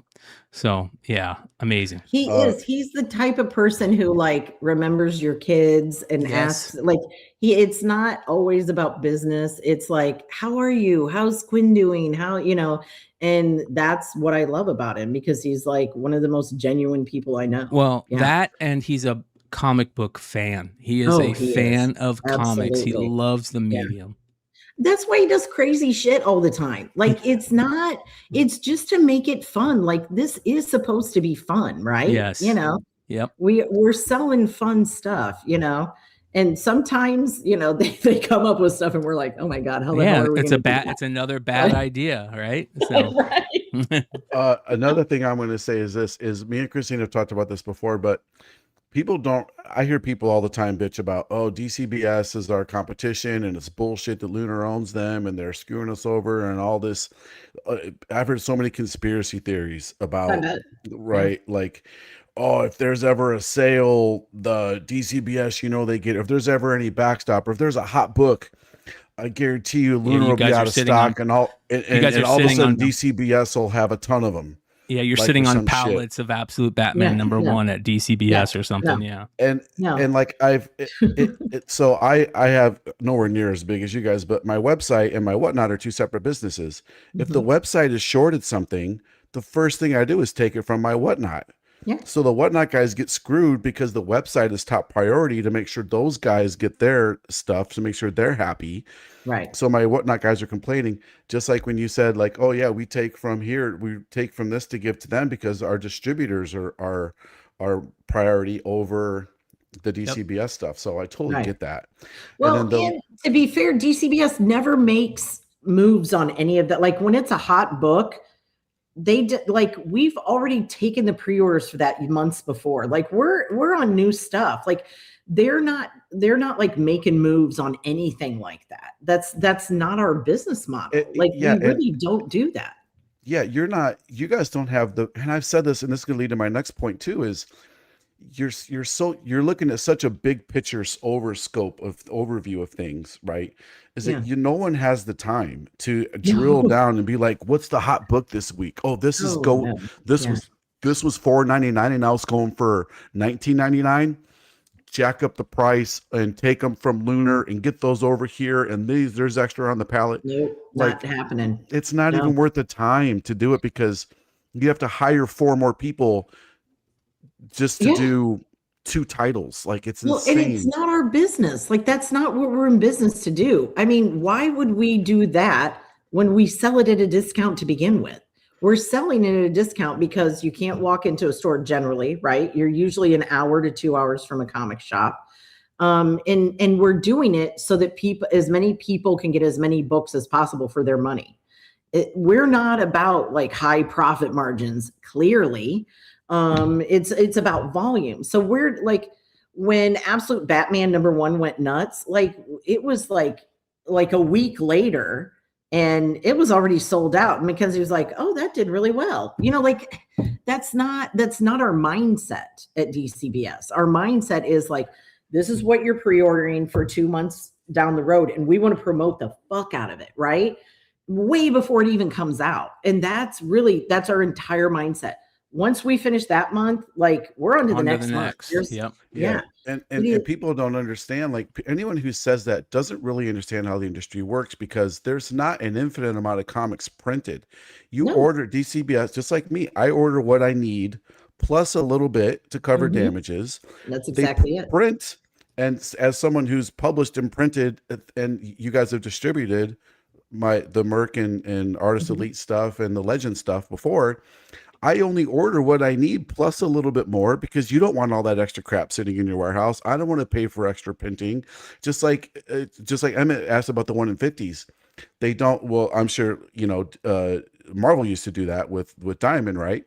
Right. But now, like, they don't, if there's 100,000 copies, they're not going to print a bunch of extra 1 in 25s and 1 in 50s. They're just going to sit there, and it's wasted money and wasted space. And then you're going to send them back to DC and they're going to go, I don't want this shit back. We got nowhere to put it. Yeah. Like, where are we going to put it? We don't have warehouses. You know what happens is they get boxed up after their 90 days and they get put on a pallet. And then later on, DC says, oh, what should we do with these? Like there's no like, The other thing about DCBS. You got to the point, but didn't finish it. What does DC do with them? Do you end up storing them and charging them storage fees? Do they take them back, or do they just send them to the dump? Sometimes it gets pulped. Sometimes it gets sold as remainders, but not the ratios. They're very specific about. So ratios, I'll be honest with you, I don't know what happens to the ratios right now. They're still sitting in my warehouse, probably on a pallet, just chilling, and we don't charge them storage fees for it. Who gets to buy the remainders? Yet. Usually it's just periodical remainders, and it depends. Like for a while they were doing those Walmart bags, but they haven't done those in a minute. Sometimes they will, depending on the product, it'll generally be just a plain, like a regular periodical. Sometimes they get donated to like Comics for Kids. Sometimes, and I'm not saying DC, I'm saying generally with all publishers, right? Some go to Comics for Troops if it's more mature. A lot of free comic book day stuff will go to Market, Comics for Kids. The remainders, to be fair, I know it used to go to Walmart. I don't know where it goes now, but honestly, DC hasn't had a lot of remainders lately. Like they're selling out of everything. So like it sells out. We're oversold by a couple of hundred. We have to cancel back orders. Like, so even when they're bumping up print runs, we're not seeing a lot of that. And even with the ratios, I mean, I probably have a couple of pallets in the warehouse sitting there.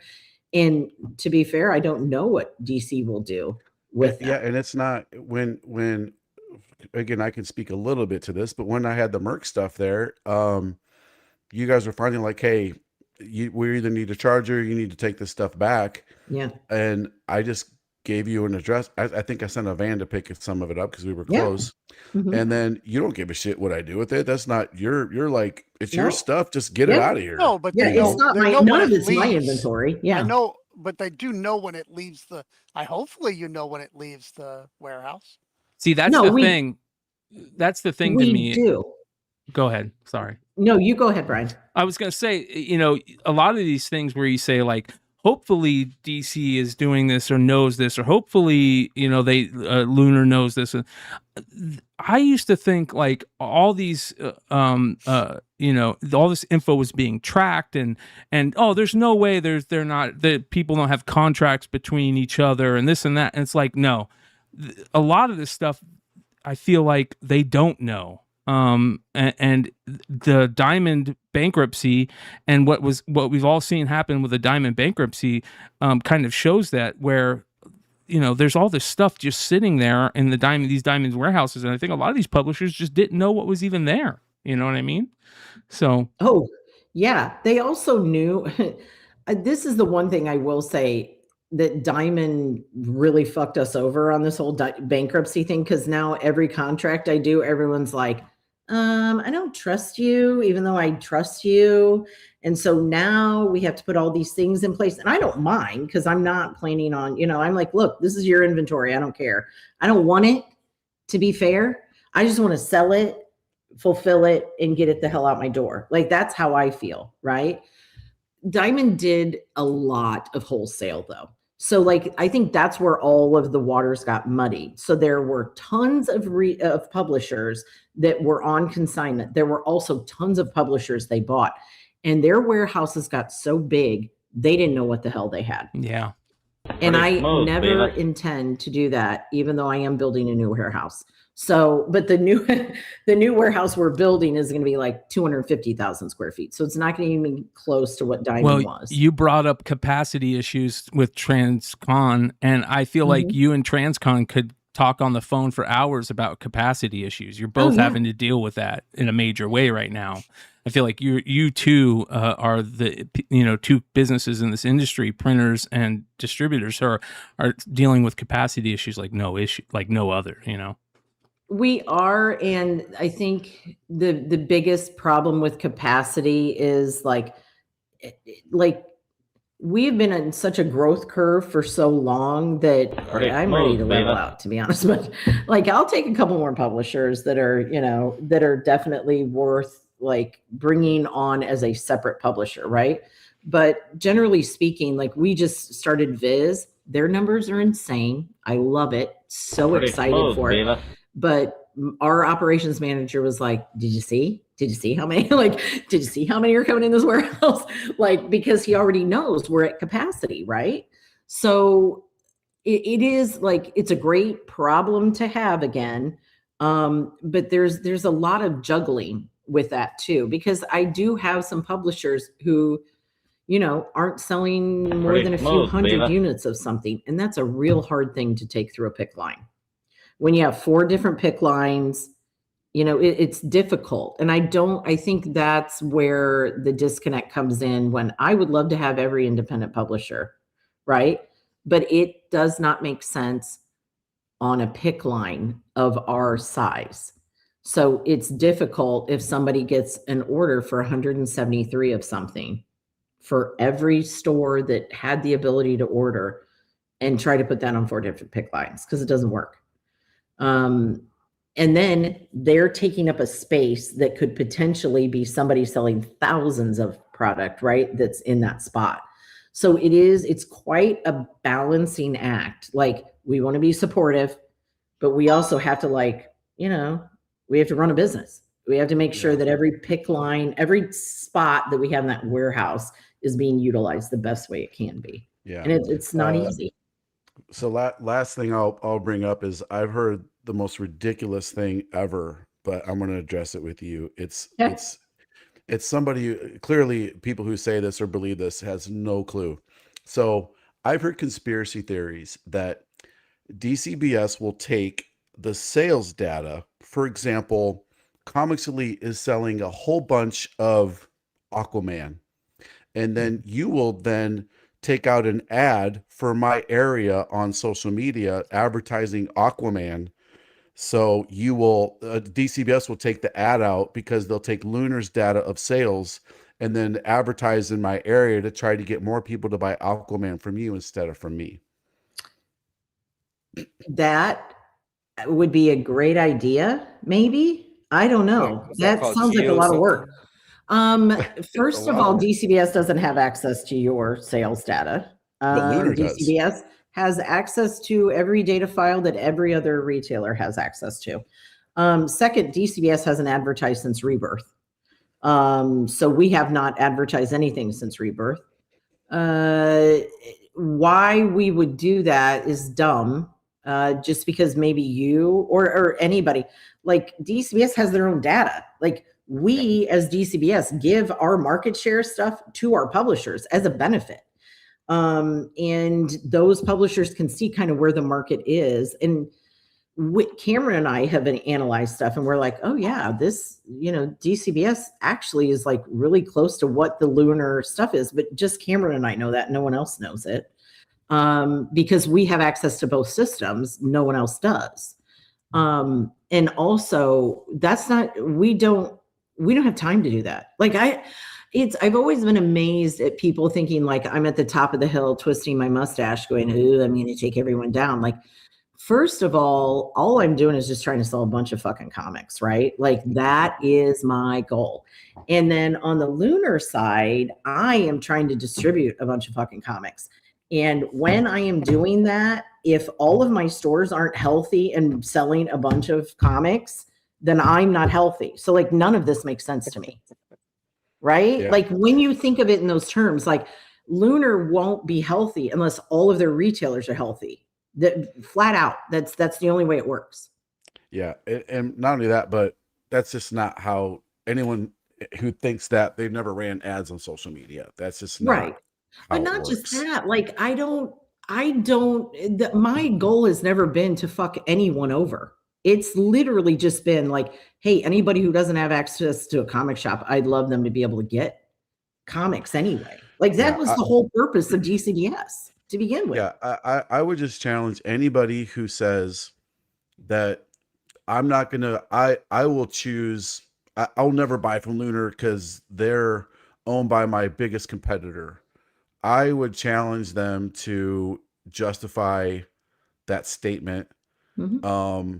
Like, I get from one side where it's like, well, DCBS offers a 40% discount on new books. I can't keep up with that. I have overheads. I can't do that. That's ridiculous. I can't keep up with that. Okay, that's cool. But how many, like, you also can't walk into DCBS and talk about Absolute Batman that just came out this week. Exactly. I can't pull something off the shelf and make sure it's a 9.8 in my opinion and buy it. I can't, there's so much that I can't participate in a blind bag midnight release opening. I can't, You can't walk into DCBS and have them suggest something just based on what you tell them you like. You can't hand sell. You can't Yeah. be a part of a trade Community. paperback reading Yeah. program. Yeah. There's so many things that you get with that local community at your LCS Absolutely. that is desperately needed. I can't bring a book in and get it graded like Emmett loves to do, is send all of his books to TGC to get them graded. So, but what you're missing out on is that maybe at their level they're not doing it, but they are getting all of our data, what we're buying, right? It's two separate businesses, fine, right now, but at some point they may want to retire, and they may sell off to somebody like Amazon or some other big corporation who will use all that sales data to squeeze as much pulp out of the entire country as they can. Like the multiple businesses they've put out of business that were selling through Amazon. They were making profit from these businesses selling through Amazon, then made a competing business with them, and then put them out of business and then raise the prices. So it is possible. Maybe on their scale, they're not doing it, but to say it's not something that can be done or that is being done by large corporations is just, that's the dream. That's the, I'm not looking. It is very possible, especially with AI. They could definitely drop ads, just schedule them through AI. It would get the information from one place and put it in other places. But it's not absolutely capable without anybody even doing anything. Sure. But and I advertise on the radio, and I want. Is it profitable? That's what I was going to say. Well, no, it's not. Not if you're discounting it. Yeah. Yeah, no, it literally is not. Not just that. Like I get your point, Emmett.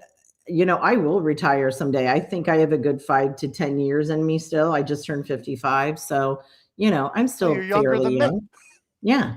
So I'm still fairly young, and I can, like I got some spunk still left in me. But the thing is, like, that's not my mindset. That never has been. Like, my mindset. No, I get that. I agree with you. I don't think you're doing that. What I'm saying is them to say that it's not possible and there's no profit in it. If you're talking about your business's volume, then you need volume. Yeah. Right. So that means more customers. You're right. Customers you get, the more money you make. You gain that volume by better customer service than what some, frankly, comic shops provide people. Sure. Better packaging and convenience. So there are things that we all have to realize we're part of this big ecosystem, right? And there are comic shops that have the community. They have people who want to walk in the door. They get the norm. They, norm. And then they, they're like, dude, I saw this book. You've got to get it. But Emmett, I'm sure you have an amazing store. You have amazing people who hand sell and do things. There are a lot of fucking stores that aren't doing that. Yeah. There are a lot of stores where a person like me walks in and I walk right back out because I don't feel comfortable. Without anybody saying a word to you. Exactly. Yeah. I've been in, you wouldn't believe the number of comic stores I've walked in ready to buy something, and I walked right back out buying nothing because of the way I was treated. That brings me to some of these questions that I want to ask. One being, what's the biggest threat to brick and mortar comic shops right now, in your opinion? Them not, okay. If you have a friendly, welcoming store and you make sure that you are not putting stuff on the shelves that are only important to you, but that other people like, and you do your homework, you will succeed. Look at Steve at Third Eye. He knows exactly what he's doing. We love Steve, yeah. Right. Steve is phenomenal. And by the way, Stevens isn't threatened by DCBS. I can tell you that because he knows what he's doing. And the biggest threat to any local comic shop is not having a clean, friendly, welcoming store with staff who knows what they're talking about, knows what's going on, and makes every person that walks in their door feel welcome and be able to tell them what they should be buying without them even knowing. Yeah. That is the key. I have been a salesperson my whole life. I sold cosmetics for 10 years. And I'll tell you what, I was really damn good at it. And that's what you need. You need people like that on your sales floor who know how to sell stuff. Don't tell me The publishers have to do all the work. The distributors have to do all the work. All I have to do is open up the door and turn on the lights. That's not okay. No. But the publishers need to do a little more. Their marketing sucks ass. But the thing is, tell them how to do it, because it is hard to figure. I'm honest. I'm going to be honest with you. Make some suggestions. Yeah. Not even that, but like, we've got to figure out as a community how we do that. And it's not just about the publishers. We all benefit in this game, right? Oh, absolutely. Right. The people who have, and I'm going to say this as a retailer, the people retailers have the highest margin of anybody in this business. Okay. Absolutely. Even after overhead. Yeah. So retailers have to realize they got to put some skin in the game too. They can't constantly be going to publishers and saying, and distributors, by the way, distributors make the least margin of anybody in this game. No, I don't think the distributors need to be in the marketing at all. Right. But everyone thinks we should be marketing too. No, we should be getting your product in. You should know about the product. You should absolutely have every bit of information you need for that product. We should get it in. It's the publisher's responsibility to help us out with it. Right. Well, but it's also the retailers. Retailers have to work to get people in their stores. Yes. Well, they got rid of the co-op plan. We used to get co-op. Yeah, but no one used it. No one, you wouldn't believe the amount of co-op that I had. And it was restrictive. It was whatever. But in the grand scheme of that co-op program, no one used it nearly enough. The liability they had sitting out for that co-op, it didn't make sense to any bean counter that looked at it. Yeah. That being said, okay, let's get into that. What's the one thing that publishers need to do better? And then after that, what's one thing retailers need to do better? When I was in sales for quite a bit of years, we trained a lot on not trying to sell what we're trying to sell, was to find out what the customer actually really needed, right? So you're not being a salesperson. You find the need. They always said, find the need behind the need. Yeah. I swear, that's all they said all the time. Find the need behind the need. And find behind the need. Just keep finding out what your customer wants, and you'll find everything about them. Also, you have to realize that when you're selling anything to somebody, you can't look like you're trying to sell it to them. Right? You can't act like you're trying to sell it to them. And to be fair, the best sales I ever got, even when I was in cosmetics, was creating a relationship, telling them what they actually needed, and saying, no, you don't need this other stuff. But if you want it, here it is. And this is what it does and whatever. Right? And that's what you do with comics. You say, no one needs any of them. Right? But you establish that. I had a lady when we did have the brick and mortar for a few years, who would come in and she loved Vertigo. I love Vertigo. I'm a Vertigo person. Me I too. have been from the beginning. Yep. When Cameron and I were dating in a million years ago in 1990 and 91, that's all I read was Vertigo. And so she would come in each week and she'd have a list and I'd be like, oh yeah, that's great. But you know what else you need to get is this, this, and this, right? I turned her on to so many other Vertigo titles and Top Shelf, Fantagraphics. We started really getting into all, kinds of stuff. And that's the key, right? You can't be selling it just to sell it. You want to sell it because you want them to come back to you and go, holy shit, that was awesome. You were right. Yeah. Yeah. That was so great. And what else do you have for me? Because nothing works if you just sell them to sell it to them, right? Like that doesn't mean anything. What about publishers? What can the publishers do better, in your opinion?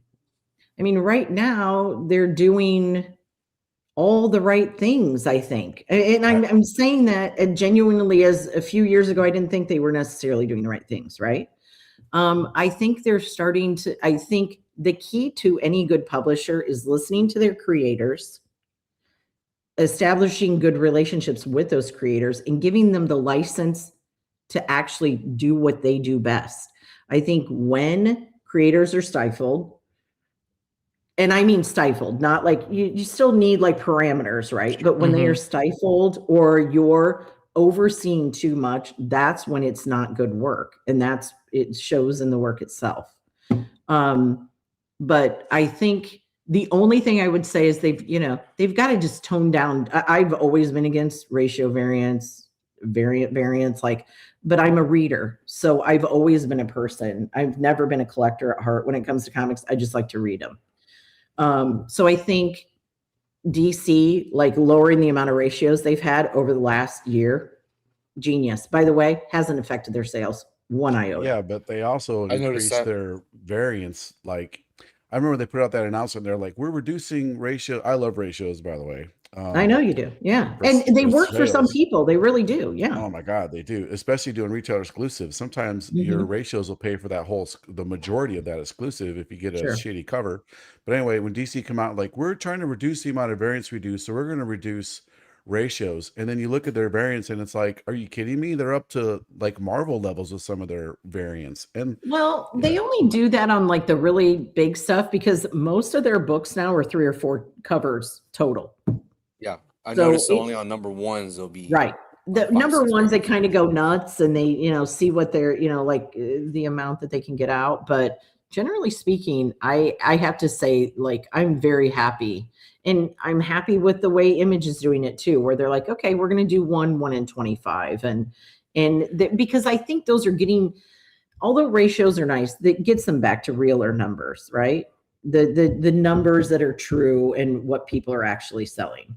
What yeah, about I what? do. What, Oh, go what ahead. I'd like to Sorry. see is since DC owns Warner Brothers, and well, DC doesn't own Warner Brothers. Warner Brothers owns Warner DC, Brothers but owns them. Yeah. they have a good connection. And then Disney owns Marvel.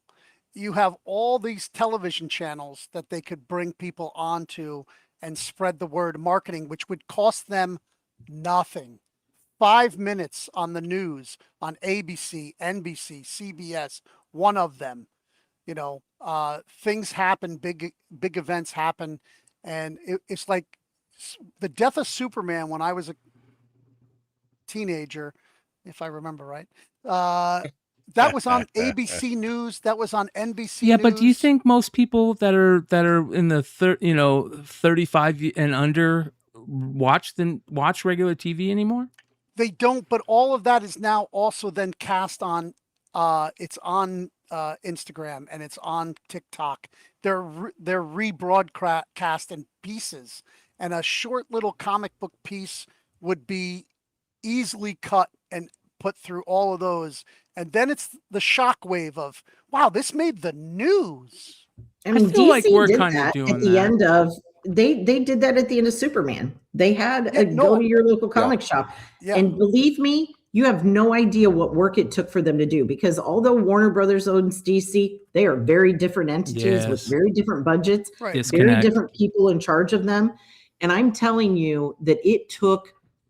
It took a village for them to even get those spots at the end of the movies, and that was a real coup for them. But like generally speaking, it does not. They honestly, Warner Brothers would charge DC for any sort of Well, advertising. We're it would talking be worth about- it to them to pay to shuffle that money around the corporation. Speaking Yeah, about how I about think in that- I think Lanterns, somebody's retailers- reading Absolute Batman in Lanterns.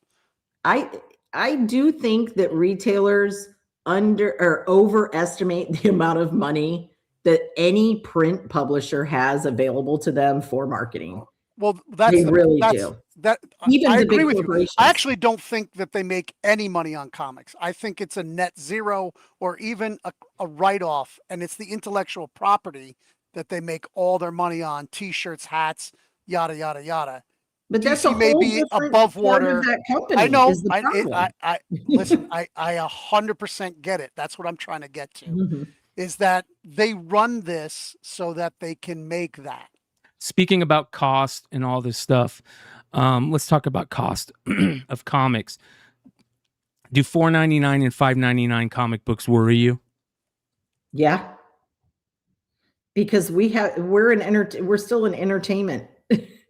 Like we're a part of entertainment. And if you can go, I mean, I used to say, and this is really dated, but when you could spend 99 cents for Angry Birds and play that all day long every day, right? You're fighting against that. You're fighting against streaming channels where they pay $20 a month, $30 a month, and they get unlimited amounts of streaming options. So it's funny you say that because I can't remember. It might have been Rob Liefeld in one of his Robservations shows where he talked about how when he was a kid, they would go to on their big trips for the summer, they would go to the store before then, and he would pick up books off the spinner rack. And even though he wasn't he loved, Marvel and DC better than Archie was cheaper, and he knew that he'd get more bang for his buck and more books for his buck to read along that trip. And so he'd buy the Archie books. And I find that very interesting. And, if we're going to get younger readers into this hobby, that's something maybe we need to key in on. These kids aren't able to get into this hobby. One, because of price, it's pretty expensive to buy a comic book these days. It is, and it takes you 10 minutes to read it. Yep. And unless you're poring over the art, it's a hard pill to swallow for a 10 or 15-minute read. Some of them are less than that. What about Wednesday release dates? Do you think that Wednesday releases are ultimately better for the industry, or do you think that matters? I think it is. I think any time that you have a specific day where you get your new stuff, that's exciting. But I come from the generation of on Tuesdays, I knew when my new albums were releasing, right? And I could not wait. Yep. And I think there's something to be said for excitement in knowing that something's new and you can't get it until a certain day. Yeah. Hell yeah. I agree with you. I remember taking off, begging my mom to let me go into school late the day that my favorite album dropped, so I could go to the store to pick up my favorite album. I also think that's important, to keep the brick and mortar kind of thing alive, is have a release day type thing where they can do these midnight things and that type of thing. Speaking of brick and mortars, how many brick and mortar shops do you think there are in let's say, the United States of America? Of the almost 3,000 accounts I have, probably half of them. Yeah, that's interesting. I think it's about 1,500. To be honest, I'm like, this is the problem with that, right? Is, we tell stores when they start, to mark what their platforms are, that they, brick and mortar, dedicated website. And I have people who click brick and mortar because it goes to their house and it's a brick and mortar house. Uh-oh. That's cheating. So I don't even think they understand what we mean by brick and mortar. That is another thing I think that retailers like me and Emmett have to realize. We've been in this business a long time, right? We know all the lingo. We understand all of this. I don't think people are trying to be deceptive. I think they're like, oh yeah, it's my house has brick and mortar. So like I have a brick and mortar. Like, I don't think they're being deceptive. They just don't understand our terminology sometimes. Totally. I get so many questions on this show about simple things, that we take for granted. As a matter of fact, there's been questions in this chat tonight. Hey, what is DCBS? I don't understand. I don't know what that means. There's people that are so new to this hobby because of things like Energon Universe or Absolute Universe that are bringing in these people that have seen Whatnot sales and that are, oh, what's this? There's these new people coming into this hobby that don't understand this, which is we think like, oh, what do you mean you don't know what a ratio is, or you don't realize that these books come out on Wednesday normally? Like sometimes we said FOC. You know how many people understand FOC? Not many. Yeah. You're totally we say right. these words and we sound like the teacher in Charlie Brown, because they're like, what are they saying, right? I hear it all the time. You got me down for that, right? Like, Everyone on show, people but are the like, thing is, we also have to realize, there are probably more people opening stores right now, and there are a lot of new brick and mortars too. So I think as many brick and mortars as online that really are opening right now. And a lot of those brick and mortars, they are like, they're babies and they don't know. And they are just like, but I think that some of them are they have a lot of opportunity because they're coming into it on a business perspective. I think a lot of us old school people came in as fan boys and girls, right? Yep. Who had no business sense. I mean, luckily we did. Cameron was a CPA. So we had that financial background, but there aren't a lot of people who have that. They don't understand. They're like, They don't understand, oh no, you probably need to not pay yourself for a little bit until you get it rolling, and you need to, there are going to be lots of blood, sweat, and tears involved way before you're seeing any real money come out of it. And that's okay. Or you save up before you do that to make sure you have that money to invest in the business from the get-go. And I think we're getting, I'm not going to say smarter retailers, I just think more educated in business retailers than we did 30 years ago. Where do you see Lunar 5 years from now? Well, I hope I have Marvel by then. That was going to be my next question. I'm so glad you brought that up. So yeah. What a night! Just I'm gonna bitch about something. What a nightmare Penguin's invoicing is. I can't figure out anything. I don't know when I'm getting charged. The charge hits and it drops off, and I get charged again. It's the invoices are crazy. Your order 4 times. I had to put a stop to all the charges because we reorder a lot of stuff. The number of invoices is absolutely absurd. The thing is, like, I think I can do better. I love it. I don't think I can do better. I know I can do better. I love it. That's my thing. And we're ready. Like, if Marvel wants to come over, come on over. We're ready for you. We'll make sure, we take care of you and we take care of your customers. In 5 years, in 2 years, the building will be done.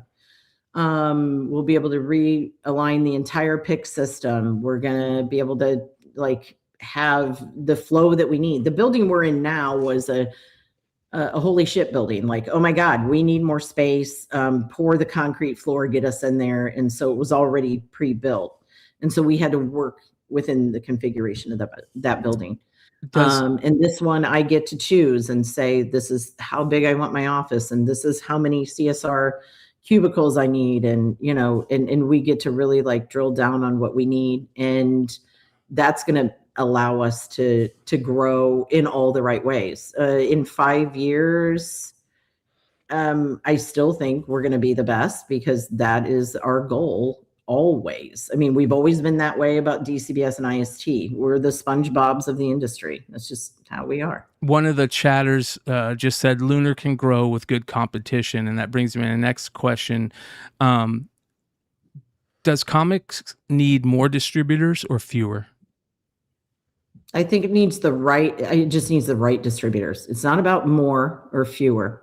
It's about the people who, this is what I'm going to say. We care more about comics than I think anyone realizes. Okay. It's not about profit clearly on the DCBS and InStockTrades side, and clearly on the Lunar side, because we're distributors. So we have a very tiny margin. It is all about the comics. So if you have people who are committed to always trying to, and I will tell you, anyone can bitch about Penguin Random House, but every year we look and we go, what do they do better than us? How do we do it? Hell yeah. That's what any good competitor is going to do. Yep. It's not, I don't care that they do that. We can't do that. And there are things we aren't capable of doing, frankly, because we're not a multi-billion-dollar company, but we will always be committed to being like, okay, what kind of feedback did we get this year? What can we do? What makes sense? What for the greater good of all retailers is going to make sense and be good? And that's our mindset. And we treat our employees really, really well. Yes, you do. I got to bring something up for the chat. A couple people have brought up your damage claim system. I mean, I don't know who's in the chat, but I can tell you. We have a less than 1% damage claim ratio. So if you are a customer who has a problem filing damages all the time, you're the problem. We're not. And I'm being serious here. Like, it's so easy. When I see something, it's easy. Your expectations are 9.8s and no one can give you 9.8s. And there are people, I mean, just today, my director of customer service came in and she's like, I don't know how to make this person happy. I can't make this person happy. And he actually said to us, you have the worst packaging. You guys don't care. You're not putting and it's just like, what? Like, we have 100 other people this week that told us how great our packaging is. Like, Yeah. Like either, and I said this to her, and I was saying it maybe not in the nicest way because I generally don't. But I was like, look, either his expectations are too high, or he is the unluckiest son of a bitch I've ever met in my life that has like a FedEx guy who just hates him and just like bangs his packages Well, around. That's very Sorry. possible. Well, I'll tell you, Not- Christina. Right. Remember to give your FedEx guy something at Christmas time. That's right. Yeah. Just bottle of booze. Go I'll ahead, tell you on Steven. Penguin, when you go do a claim on there for damage, and you hit replacement, you're not gonna get replacement. They just give you a credit. You're not even gonna get it at all. Mhm. So, but on your side, it does give you a replacement if you choose that. Typically, I do need replacement because it's for a pull box customer. Sure. But Penguin does not do that. You can choose replacement. Nope, they give you credit. 5 minutes later, I get the email credit. You don't. And you don't want it. You don't want it because I want a replacement. I want my book. Anybody who's telling me constantly that this is damaged, but I don't want to credit, it's an instant flag for me. And not for me, but the team, right? The team knows, like, if you're constantly reporting damages and all you ever want is credit, I mean, you get flagged in the system. The thing is, we have a pretty sophisticated system. When you do the OSD tool, they can see exactly what your percentage damages are for like running. They can run reports for a year if they want to. And then it just flags you in the system. And then you have to like get a little click box on your account that says, that you're going to have to provide damage photos. Do you think my team enjoys that? Absolutely not. We would just rather people like, and Shannon Live and I, who's on the Comics Pro board, have had multiple discussions about this. What some people think are unsellable are like, what? I think you'd be shocked by the number of people. We deal with that all the time with people complaining about, this isn't near mint. And a lot of people think that, a book, it has to be a 9.8 or better to be near mint, or, what I mean? Like there's this big problem with that, especially lately. Well, that's because we've pushed so much on grade. If grading wasn't such a big part of the industry, nobody'd even give a fuck. Yeah, everybody thinks if it's a 9.6, it's not a good comic book. It's a modern book. If it's a 9.6 and you're grading it, you're an idiot. But we also have to realize that you have to look at the percentage of your customer. You're making an assumption for your customer that is mostly incorrect, because there are some customers, yes, that want that 9.8. There are more customers than not that don't care. They're reading the book. They like having it. They're going to read it over and over. And at some point you have to realize, like, this is sellable. Stop devaluing the product because it has a ding on this or it has a spine tick. It's still a valuable product because of what is inside of the book. And everyone has to remember that. Great point. Yep. You're right. We've had. Now it's a great point. What are you talking about? I say it every goddamn week. Interior artists and writers. We talk about that every week. It's not really a thing. Hey, Christina, I know you're pretty close to DC. Do you see later in the future them allowing shops to do a midnight release? Yeah, no, I think they will. To be fair, again, 27 years in the business, midnight releases have never been super, successful. And then you get weird, like where another retailer feels like, because they're in a market that has a lot of shops and they don't want to do the midnight release, but another one might do a midnight release. But DC has done them in the past. I know that people have asked us about the whole Marvel midnight release and whether, DC will let, and we have our DC meeting tomorrow because we have bi-weekly meetings with them. And we were going to bring them up to them and just say, hey, is this a thing? The Marvel, as you mentioned, Marvel is doing it for midnight, October 7th. I already have about 100 people on board. Wow. Pre-orders. Yeah. Easily. And it's growing. Like, people are hearing more about it. That's why I mentioned that, that'd be something cool to kind of collab with the publishers. That's how we grow together with the publishers. Things like that get the customers going. Like, man, this is what I'm talking about. Like, if I'm going to spend this money on this book or all these books throughout the year, let me get closer to the publisher. I sat on the webinar with Hickman and the guys writing the book. It was pretty cool. I thought that was very awesome. I love when they do, like Image does it a lot. DC does like a monthly or weekly I think it's a monthly FOC, like call with retailers to like give them heads up on stuff like that. I've always loved talking to the creators. So every time Image has a call, if I'm available, I'm on it, because I like to hear their perspective and their pitch and, whatever. They always give you something extra that you can. Yeah, they do. Robert is fantastic at that. Like he loves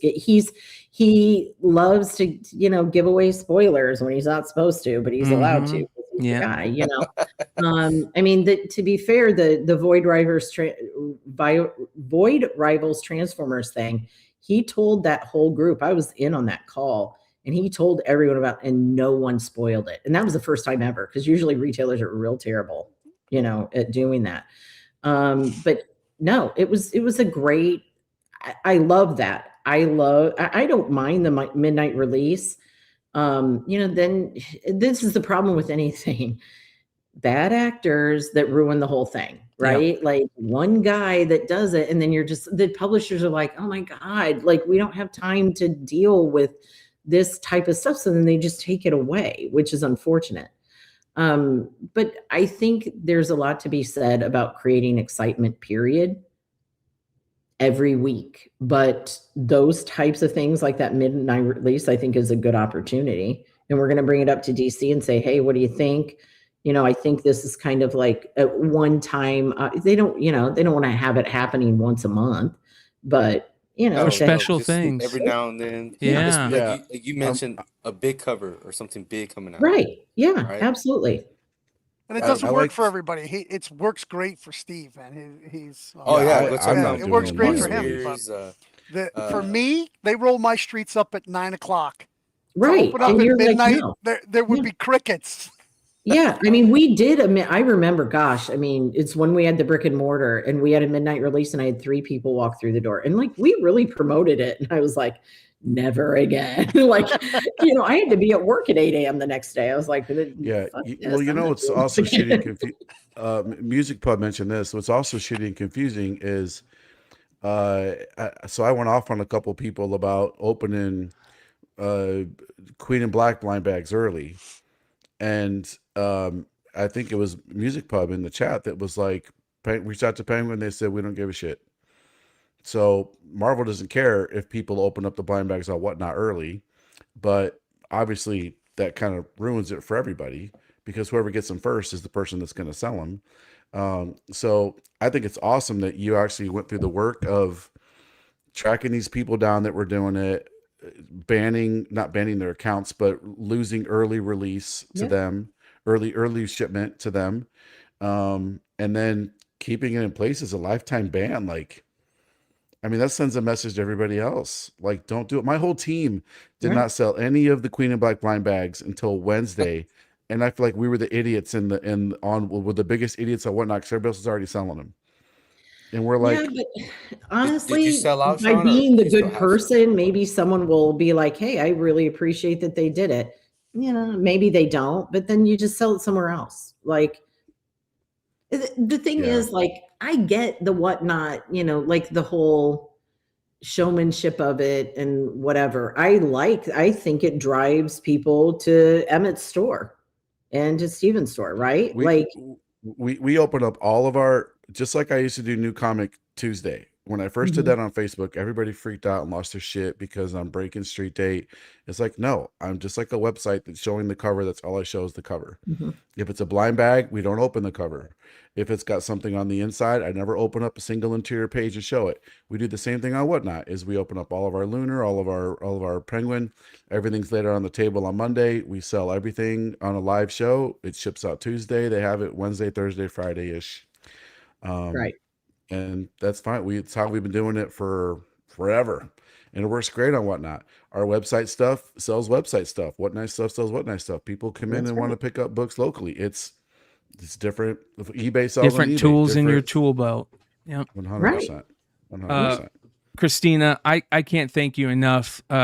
We've kept you an hour and almost an hour and a half over how long we were supposed to have you. Guys, I have to be at work at 8 a.m. and I'm going to have to tell my assistant I'm sleeping in. Well, listen, and thank you so much. Bad. They always tell me, they're like, you're the boss. You can come in whenever you want. I'm like, no, because I have respect, mad respect. And gotta be there. I can't thank you enough for coming on. This is a big moment for our channel and for the show, and I would love to have you on again. I would love to figure out some way to have you on a couple of times throughout the year, because your outlook on things is very important for this channel, this show, this industry, this hobby, and thank you so much for hanging out with us tonight. Of course. Thanks for having me, guys. Take care. Good seeing you. Appreciate you. Bye-bye. You too. Bye-bye. What a great guest. I'm awesome. So glad we had her on. Yeah, okay, now we can talk amazing. about her. Right as I kick her, we say that. Right as I kick her, we say that. Yeah. That was awesome, man. It's good to get the insight from the distributor. I love that she just is unfiltered. She calls it like she sees it. She's not blowing smoke up anyone's I feel like ass. I was watching Green Lantern with all the F-bombs. Yeah, she's straight. She's going after the business of Marvel, to get it. I don't know how long the contract is with DC PRH. Because I think they're exclusive when they first went with them. Yeah, I forgot that they were actually that Diamond was buying books from them to still have on DC. Yeah, I forgot. Diamond was also getting books from Penguin Random House for Marvel. Yeah, because I was buying until Marvel did stop before DC, or was it the other way around? DC was the first. DC was first. DC's first to leave. No, I mean that Diamond wasn't providing it anymore. Yeah, DC. Was it DC? Because I was with Diamond till the bitter end. Yeah, DC was like at least 3-4 years prior. Yeah, I just love their website. COVID. I could buy toys. I have no place to buy toys now. I'm not buying from like 9 different distributors. Lunar got really lucky pulling that away from Diamond, but they probably saw something was off that they saw from what I heard. It was the opportunity, right? Exactly. They were locked in with Diamond, and the contract is they couldn't leave unless that was huge they for had Lunar. stopped. They stopped, and COVID. They stopped sending books out, and DC was able to could move then because of that. It broke the contract, so that was their way out. But they probably saw it too. Like Diamond's not the same anymore. Yeah, which is good. I'm happy for them, and they're kicking butt. And Steve was not around for a long time. Who? Jeppy. Steve Jeppy. Not you, Steve. Had stepped away for a long time, and then he came. He came back too late. And I've always been a fan. As soon as Lunar started, I bought from them as soon as I possibly could because I hated Diamond. Their packaging has always been superior to me. I get no damages. Wow. I mean, I do get them, but it's so little. I don't look because I'm in that place. I have people walking in the door that buy damaged books. Oh, right? same. So if I get 2 or 3 damaged books, I'm not even it's not worth my time to go to the computer. Right. I get it if you're selling it online and these people are expecting what they expect. Well, it's inevitable because they're probably packaged them incorrectly. But once it's out of their hands, you see those. I get more damages from Penguin putting I get those little throwing them everywhere. Absolutely, I definitely get more from Penguin. God, Penguin's like 10 times those little tiny. I get a whole big ass Gemini like mailer, super bulky with 2 comics in it. And there's one tiny little piece of foam in there. The books are totally damaged. Or I get the opposite. I get a box. I get a box with like 6 comics in it, and then I get a mailer with 15 in it. Well, I think what helps Penguin out a lot is that on your regular weekly shipment, it's freight free. Yeah. with Lunar, it's not. See, So you that get that that's little true. extra opportunity with Penguin. That's true. Yep. But I don't mind. The freight's not like Diamond's freight was out of control towards the end. They were just stealing By from us. far. 100% just stealing from us. I love that I can see my itemized invoice from Lunar. I think the only advantage Penguin would have is that it's free shipping. That's it. But the way they ship it, it's a fucking. I'd rather pay them to ship me it all in a quality box with a good invoice in one shipment. It all arrives at the same time. I'll give them Almost every other week I'll $50 have a week for that. couple books damaged, but nothing crazy. The good thing it never falls on a pull box customer. Boy, I gotta But tell I'm you, okay Cicada's with been in the chat complaining about damages the whole time, bro. I don't know what you must have a crazy delivery guy or something that's playing hockey with your boxes because I've never had damages from Lunar in 3 different locations. They all come UPS. I've never had the problem with Universal either. My problem is with most of the companies is there's no communication. As much as they say they have staff and they're in contact with their customer, they fucking aren't. It'd be very you got hard an to email know and the email what books are gets going like, where. yeah. But is that on the customer or on the distributor? Because I've even heard, and this is no shade on you, Emmett, but I've even heard you say that, yeah, they send me emails, but I never see them. No, that's from like Marvel and DC and stuff like that. Lunar doesn't send me very many emails. No. I have people that we mark. I'm still talking about the damage stuff that Checky's talking about. So I have people on our website. We've had to say we've sent out mass emails. Everybody that ordered this book, they've all come in damaged because of usually the printing is what happens. Like Image will have a bad print run. Everything comes in with 2 or 3 ticks on it. The entire run is damaged. We send out an email to every single person that bought it, and we offer them, you can still receive it, or we'll give you a refund. Just let us know. Majority of my customers are going to say, oh, it's a weekly book, $4.99. I don't care. Just send it to me. The majority of them are going to say that. Now, if it's an exclusive, they don't accept that, obviously. But the majority of people, now, it also been in the store, people don't walk in and they're not just going to, they're going to look for the best condition book, people that come in. But most reader guys, they don't give a shit. When I read my books every week, I don't even board and bag them. I have long boxes of books I don't even board and bag because they're my readers. I don't give a shit about them anymore. I have customers that give me back the bags and boards. Yeah, they're like, I don't want them. Yeah. Because I bag and board everybody's comics. That's a part of them subscribing. Yeah. And I think her message, what she was saying was that some retailers, not everybody, some retailers are assuming that everybody wants a 10.0 comic book.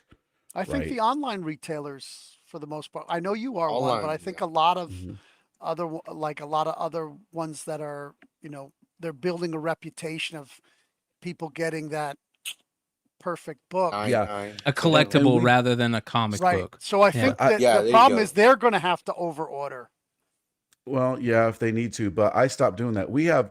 I have told customers, we banned them from buying from us anymore because they expected every single book to be ridiculously perfect. When you're, especially with Marvel printing, they print on toilet paper. Every book, they're like, this book has waves on it. I'm like, it's a, it's corner like fluffs.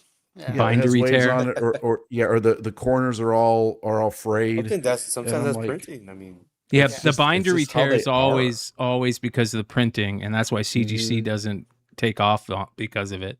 Should. That's bullshit too. Another topic. All right, let's I'm gonna jump real quick, but before I jump, I want to give a shout out to another content creator that we love over here.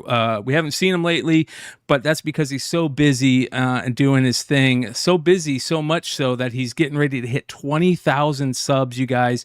Shout out to our boy Billy at Economics and Comics. If you guys are not subbed up there already, he's a couple subs away from 20K.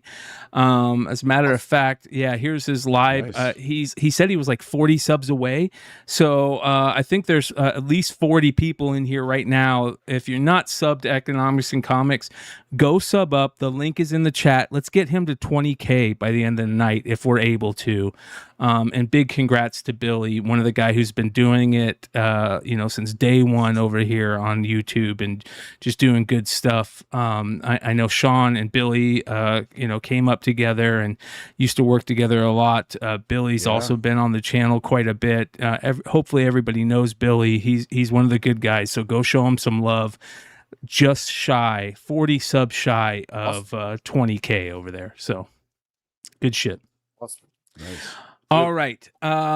This was something very interesting that Sean brought up from a new creator that just blew me away. And I want to see what the rest of the people think about it. Sean, can you explain this a little bit? Okay, so I get an envelope in the mail. We get a ton of them. It's ridiculous how much sometimes you get. Sometimes it's postcards. Hey, please, my book's an FOC. Cool, thank you, appreciate it. And most of the times they go in the trash, to be honest with you, right? Like if it's FOC, I'll see it on FOC. I get an envelope in, and it's a pretty thick envelope, and I'm like, what the hell is this? It's an ash can for this Tasha Idols.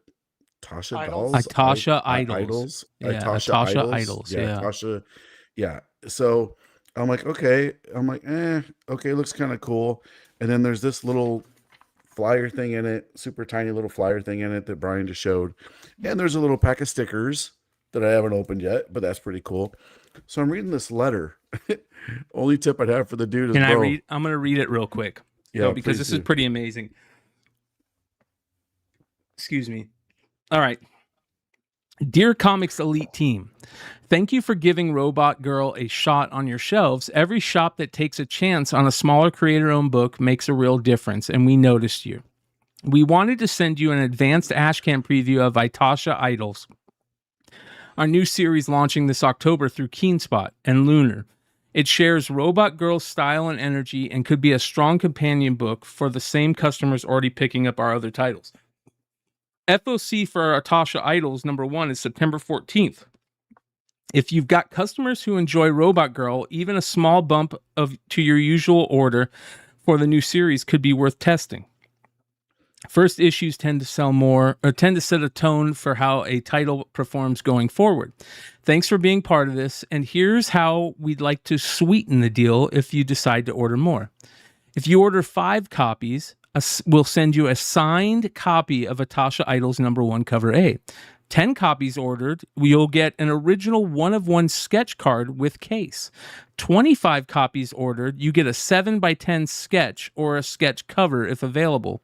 Rewards stack. A confirmed order of 25 copies through Lunar or Keenspot gets you 5 signed #1s, 2 1-of-1 sketch cards, and a sketch, while supplies last. The top 10 stores that order the most of each issue will also get an honorable mention printed in the comics itself, the same way we did with issue 11. Buyback program. This is big. This is nuts. Yeah. If any copies don't sell through, you don't have to eat the loss. Email me at mikewhiterobot@gmail.com, and I'll send a prepaid shipping label for you to return them. For every copy that arrives back in resellable condition, I'll send $3 per copy via PayPal, Venmo, or Zelle. Hope to hear from you soon. Mike White, Robot Girl Studios, and he signed it. Wow. This is cool as shit. Now, I don't know if everybody's getting this. I don't Can know Marvel if and DC do something like that? it might be because we ordered Robot Girl, a certain amount of Robot Girl #1. Must have been. I ordered it, so I know I didn't order it. I've seen this too with other indies that we've ordered a whole bunch of #1s. The publisher hooks you up. I guess they pull it from DC, or they pull it from Lunar or Penguin. They can see how much you order. Mm-hmm. So I've gotten that where they'll send you an autographed copy or something cool like that. This is great. I told my variant guy Zach, I was like, email this guy right now and ask him about doing some exclusives. I don't expect for every 5, if I order 500 print run, I don't expect 100 signed copies, but I'm like, this is so cool. And I honestly, I wouldn't have really even looked through this until I read the letter. I was like, okay, let me pay a little more attention to this now. Like, and the interiors are pretty good. There's a little shot of the robot girls and shit here. Like, Hold on, here we go. It looks a lot, AP.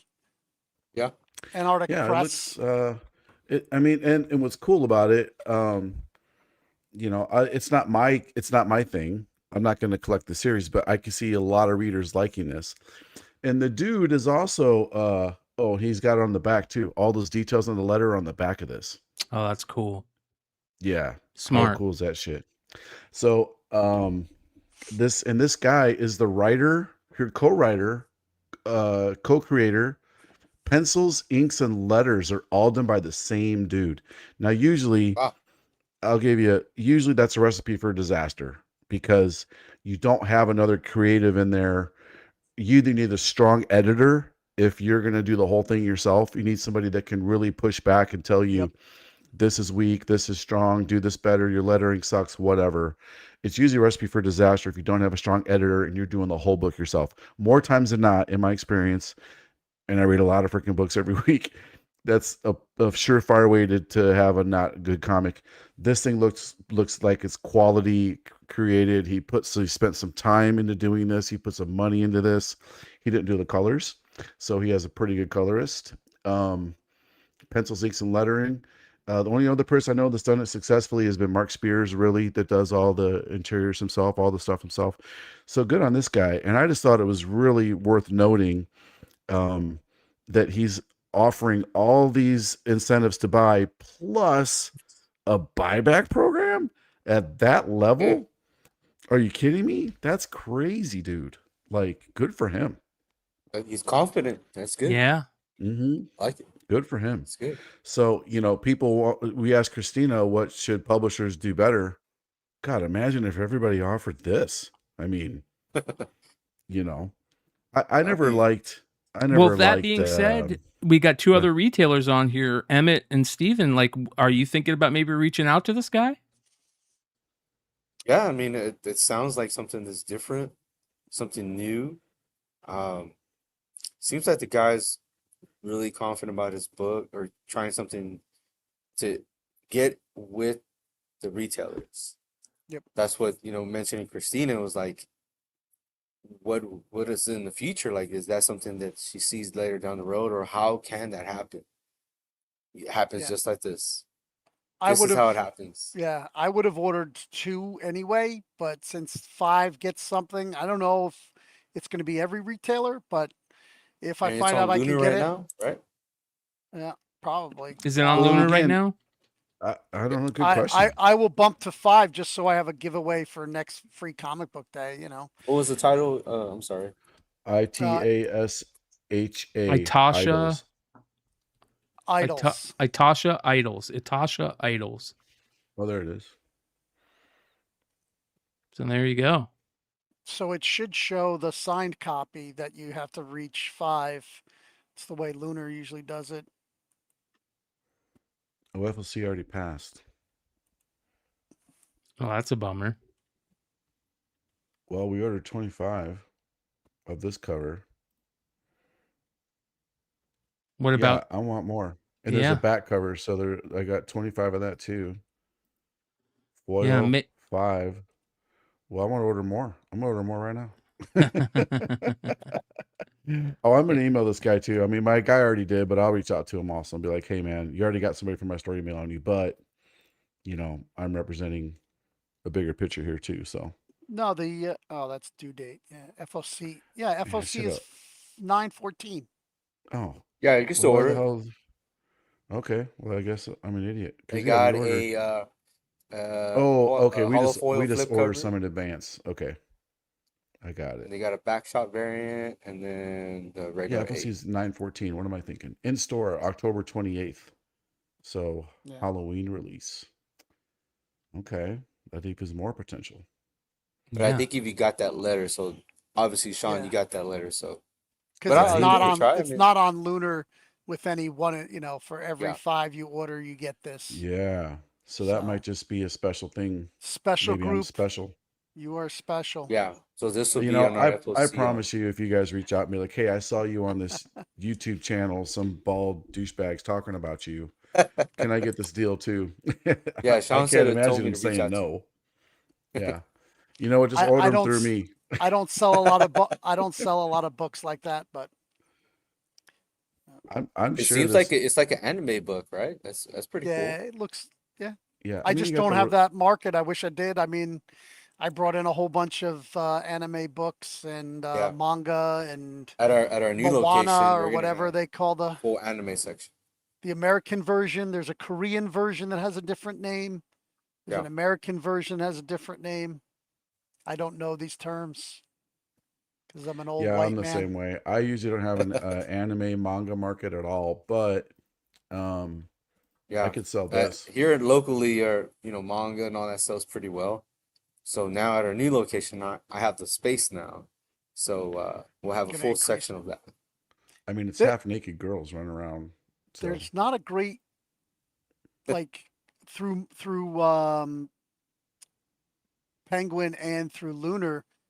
Now they have Viz, so there'll be a little bit more manga there, but there's not like they don't keep all of it in print either. Like No, some of you the gotta big get titles, man, every time it goes in print, you better fucking buy it.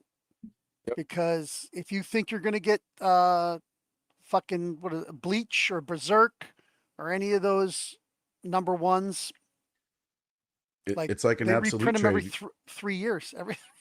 It's Yeah. like an absolute trade. You better order it when you can because you never know when you're going to get some more. They She go out bought- of print quick. Christina brought up Bad Idea and Dinesh and all the weird, wacky, crazy things that he does. And this was kind of funny. They announced this recently. This is the new series called Retirement Plan, and they talked about this during San Diego. This is kind of crazy. So basically,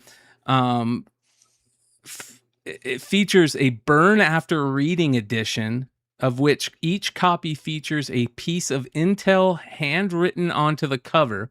If you hold the cover above a flame and watch the message disappear, but put it in the fridge and returns. So you get what? Yeah, What kind bro. of science fiction crazy Mission Impossible shit is that? How do you even make what that was happen? what was that famous scientist that used to do things on Channel 8, Dr. Wizard or Mr. Wizard? You remember that guy? This feels like a Mr. Wizard type thing. So I do want to real quick say I apologize to everybody that put in super chats. I meant to read them before Christina left, but I'll read them in a second here. But I thought this was kind of funny. More crazy shit that Bad Idea is doing. That's actually really cool. That's a good I have idea. No clue how Right? to do that.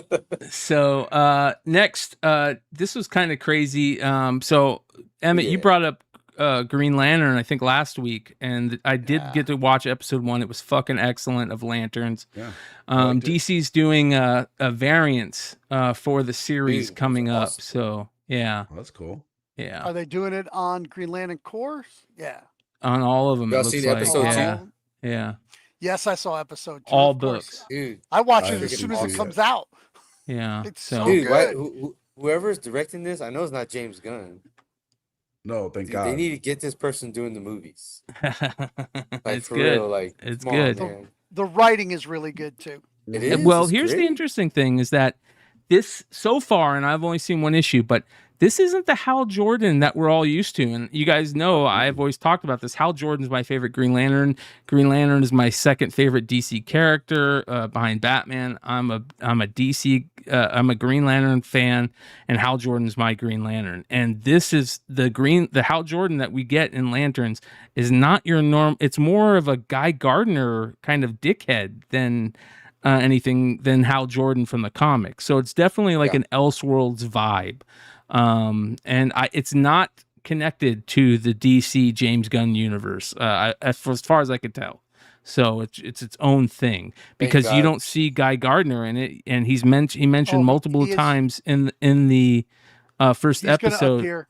Oh, he is going to appear? Yeah, because he mentions in the first episode that there's only one lantern for Earth, and he's the guy.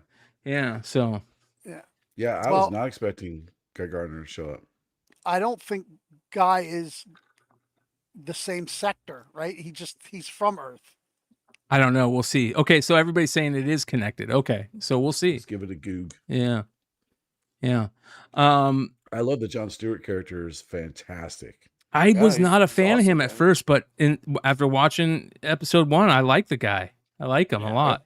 So Yeah. he was Yeah, too I much like of a how- pretty boy for me when they first talked about him or showed who Yeah, was I going to be like how playing he him. kind of like tongue in cheek, like looks down. Very on tongue-in-cheek, Hal, Like yeah. you're just like you're supposed to be training me. You're a washed piece- up, yeah. you're a He's piece of very shit, tongue in washed up, cheek yeah. and calling him washed up, but at the same time, it's his hero because they showed him as a kid, wanting to watch everything about him. So very, very good so far. I agree. Here's another thing. Did you guys see this with the Fox Mask Killer? 100+ retailer exclusive covers it's going to not be. surprising. Well, again, remember trade virgin foil. I get it, Yeah. but remember everybody That's was still 33. everybody was talking crazy about how Absolute Batman issue number 22 had over 100+ retailer exclusive variants. This isn't a Absolute series. This is, Exquisite Corpses is a good series, but it's nowhere near Absolute Batman level popularity. Did you do any of these, Sean? Yeah. Well, I'm a partner in a couple Partner. of them. I didn't are do you you getting the myself. card? Is it coming don't with a know. card, polybagged with a card? I don't know. The exclusive will not. Okay, because the card, way. I've only been selling the card versions because I have a lot of game players, and they're all collecting these cards. Those cards are going to be worth a fuck ton of money. If You think this so? game Is it takes off, the ones that were in the bags are going to be worth a lot of dough. They're in poly bags. That's cool. Yeah. The whole first series has one in, but you had to buy because you could get them without polybag. You had to buy the version that was polybagged that came with a card. So if you guys have Armageddon 1, that card. So that card is a $13.50, and the comic is what, a $4.99, $3.99. Yeah. So this if is anybody has those polybagged, pick them up. I gotta give a quick shout out to Slabulous, Joey at Slabulous. I don't know if I'm messing up here by doing this, but I have to just because of the homage that they're doing for this. This is supposed to be, I guess they're gonna reveal it tomorrow, but I'm sorry, Joey, I'm gonna reveal it now because It's almost tomorrow. they're doing Street day. Hour and a half away. a Midnight punch release. They're doing a Punch. Punch 12 homage for it. Well, that's Hey, cool. that's cool. And then they're also doing a Punch 12 homage for Dork. So Awesome. Oh, wow. make sure you guys are following Joey over at Slabulous. That's going to be fucking fantastic. Who's the dude. artist on? You know the artist on those? Let me see here if I have the artist. That Randall down there. Rascal Randy, yeah. I love how they got the other see characters in here. there.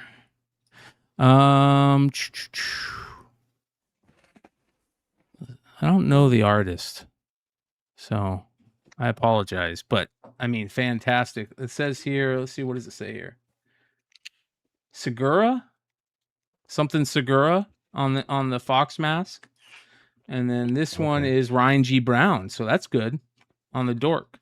Yeah, I like the dork. Yeah, the Dork's really good. Yeah. Ryan Because Brown.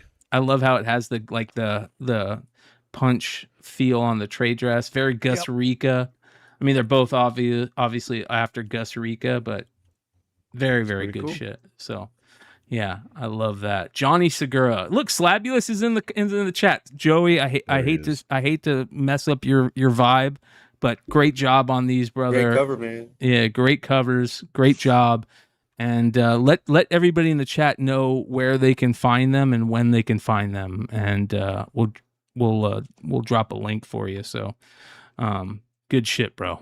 Very good shit. All right. The other thing. What else did I have? Oh, I also have. Okay, so we've been talking about award show quite a bit, right? If you guys don't know, we finally over at Beyond Wednesdays finally got on the ballot for the Comic Book Community Awards. So the link is pinned in the chat if you guys want to go vote for us. We're in the Comic Book Community Awards, but I'm really want you guys to go to that link and vote for Snikt, which is our boy Mike Hansen's original art site. Vote for Snikt whenever you see them on the ballot, and vote for House of Stein. House of Stein, Ben Steiniger has been doing the Hot 10 list for 10 years. He created, I know he wasn't the first one to do the CBSI Hot 10. He took over, I think, after fourth list, but he's the one who gave the CBSI Hot 10 its luster, its name, its everybody loved the CBSI Hot 10 list because of House of Stein, or because of Ben Steiniger.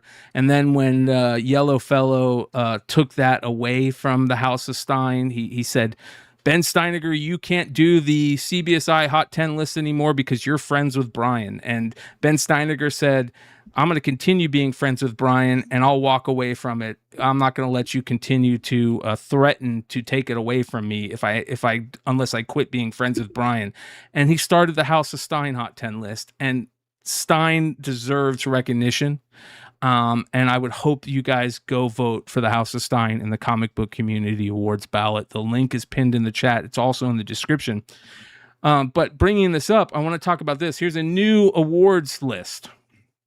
The Ignatz Awards for 2026. And I believe it's for indie comics. So it says here, nominees for the 2026 Ignatz Awards have been announced, honoring the best in small press comics. Winners will be announced on Saturday, September 12th. So here we go. Nominees were chosen by this year's judges. So these are judges chosen the nominees this year, which I don't know how I feel about this every time we hear this, but some of these judges, let me know if you know any of these people. Maria Howie, Joel Christian Gill, Nick Bertozzi, Maggie McCready, Vic Alexander, Meg Lentz, Michael Albrecht, and Sophia Lesage. Never heard of any of them. Okay. Nope. Nominees. Outstanding Artist, Colin Lidstrom for Move In Day, Ben Passmore for Black Arms to Hold You Up, Marshall Smith for Testament, Carol Tyler for The Ephemera, Rob Woods for Barbecue Block Party. Now, I know these are indie books, but I've never heard any of these. These are none. I buy every indie book that gets put out. These are not distributed. These are not distributed. I've never heard of any of those. I would have read maybe them. Philbo. Maybe Philbo has them. Yeah. Well, like let's you ask said, Christina the numbers on these. Yeah. 0. Outstanding Anthology, a Queer Prisoners Anthology. Goof #2, Lab, a Comics Anthology. Revenge #2, Sew Buttons #15. Cool titles, though. I'll give you that. Yeah. Outstanding Collection, A Strong Woman and Other Stories. All the Cameras in My Room, Box Garden Beetle, The Past is Grotesque Animal, and Wisp. Again, listen, we don't want to throw any shade on this, but I love that antimatter cover. Great cover. I love that cool. too. That's fucking great. Outstanding Comic, Antimatter #1, self-published. Fizzle, Girls Gone Wild. That doesn't seem like a comic to me. I don't think that's what we think it is. Hey, I don't think that's what we think it is. Utsy and Dusty by Josh Bayer. Let me say these names of these people who did it. Antimatter is by Dean Haspel. I've heard of Dean before. Fizzle is by Whit Taylor. Girls Gone Wild is by Katie Lane. Utsy and Dusty is by Josh Bayer. And Zoo is by Anand Shensi. They're all self-published except for 3 of them. Next, we have Outstanding Graphic Novel, Black Arms to Hold You Up by Ben Passmore. Canon by Lee Lai. Do Admit, The Mitford Sisters and Me by Mimi Pond. More Weight, A Salem Story by Ben Wiki. And The Weight by Melissa Mendez. Outstanding mini comic. Like, I hate to say it, but so, like, these are I hate to say it for two reasons. One, I feel like I should know some of these, and maybe that's my bad for not knowing some of these, but also I feel like I should know some of these, and maybe that's not my bad. You know what I mean? So this is a Well, you know, different. Brian, This is a you're whole right. different world. This is a whole different Yeah, market. Yes. You're right. It's It not seems even a. like these self-publishers would be at Comic-Cons. You know, you see them in the artist section, stuff like No, that. So because it's they're not very hard competing with to. the books that we're selling. Yeah. that's the Right? thing. These are I agree these are with you, real. Emmett. These are art books. I agree These, with you, these Emmett. are like These are artsy highbrow. fartsy. Yeah, Yeah, I don't which is even think needed to that. push it pushes the limit and the envelope of a lot of stuff, and it's needed, but it's not in our business. It's outside of it.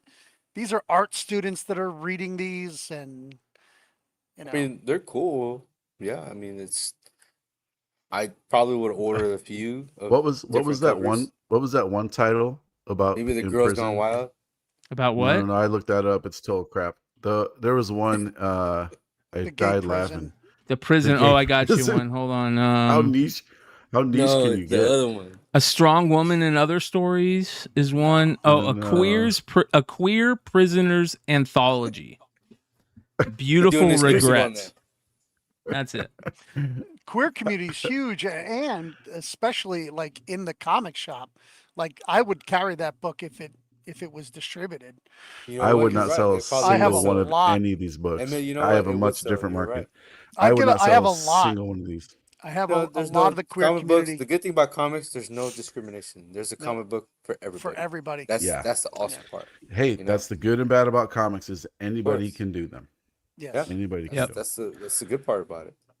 So I just wanted to bring that up because it is another award show thing, but it's very interesting to see where it is.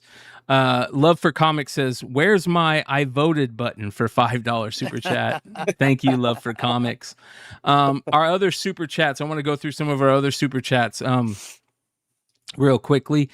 Shout out to Gilbert Cervantes, who says, "I reached out to Ross today at, I imagine at Lunar, to do Rose. my first exclusive, and she sent me to DC, but the entire Lunar team is awesome. Thank you, Gilbert." Good. Shout out to Alex for gifting 10 Beyond Wednesdays super chats, or I mean memberships. Hold on here. DJK says gifted 100 jewels. Thank you, brother. BB66 says $5 for the F-bombs. LOL. Yeah. Appreciate that. Shout out to my boy Red Hood, who dropped a bunch of jewels and a $5 super chat. And also our boy Rye, who dropped a super chat saying, "I want to send special shout out to Steve at Most Wanted. The new spot looks awesome. My folks live up the road from you in Alice. I will definitely be shopping by the shop sometime." And that brings me to your new shop, which you've been spending quite a bit of time getting ready for, which is going to be Yes. opening So on September 1st, right? September 1st, you are correct. Did you buy a Super bunch of excited to get fixtures? all this stuff over with. I'm tired of moving. And once we're all set up, it's gonna be a soft opening September 1st, but we'll have all the new stuff ready to go for pull box and all the new stuff. And then as we go, we'll be adding more comics and things like that and toys but yeah, this week is gonna be Hell Week, as they call it. And we're gonna knock it out, man. Oh yes. But look at this. Yeah, this Turn it is a up. big spot. Let me go ahead and let Well, you guys know, hear Red Hood it. went live, and I'm over there pretending I'm an electrician, and I'm putting Well, on was the Red little Hood plate on the electrical. on it the did lights. Hood post that, Steven, on his IG? Do you know Yeah, if he he did? did. Okay, let's go take a Well, look here. I'm over there messing around. I'm just putting I'm fixing things here. I hear a knock on the window, and I turn around. And it's Hood. I was like, dude. He goes, "They told me you're look. There he is, right there. They told me you're over here." Yeah, look at this big new shop here. We'll go ahead and play Hood because we gotta go ahead. hear the Hood commentary. Here we go. Dude, this is badass, dude. Dude, look at the floors, bro. Chris is all the way back Dude, there. this space is huge, man. This is me trying This to is my pretend buddy I'm Steve, Most Wanted electrician. Comics. This is his new This is our new LCS. Wow, dude. And what's down here, bro? What's this going to be? Look how big it is. Wow. So that's like This is going to be toys right here? And as he's walking back, this is my wife's bookstore. Right here, right on the up. right. Yeah, and then if I don't know if he goes all the way back, but you can see straight ahead that we're gonna do coffee and stuff like that. Yeah, he goes all the way back. Here we go. This is going to be a bookstore in here? That's Beth, yeah. Bro, that's a bedroom, dude. That's Bro, our what's this going to be? storage Storage or what? underway. Oh. No one's I was going to say, in case we need to take a shower, dude. And here? These are the bathrooms. Oh, but those are bathrooms? And then coming up is Bro, so you get coffee thing still underway. I love what Hood says right here. Here we go. You ready? Oh wait, what the hell was that? Hold on.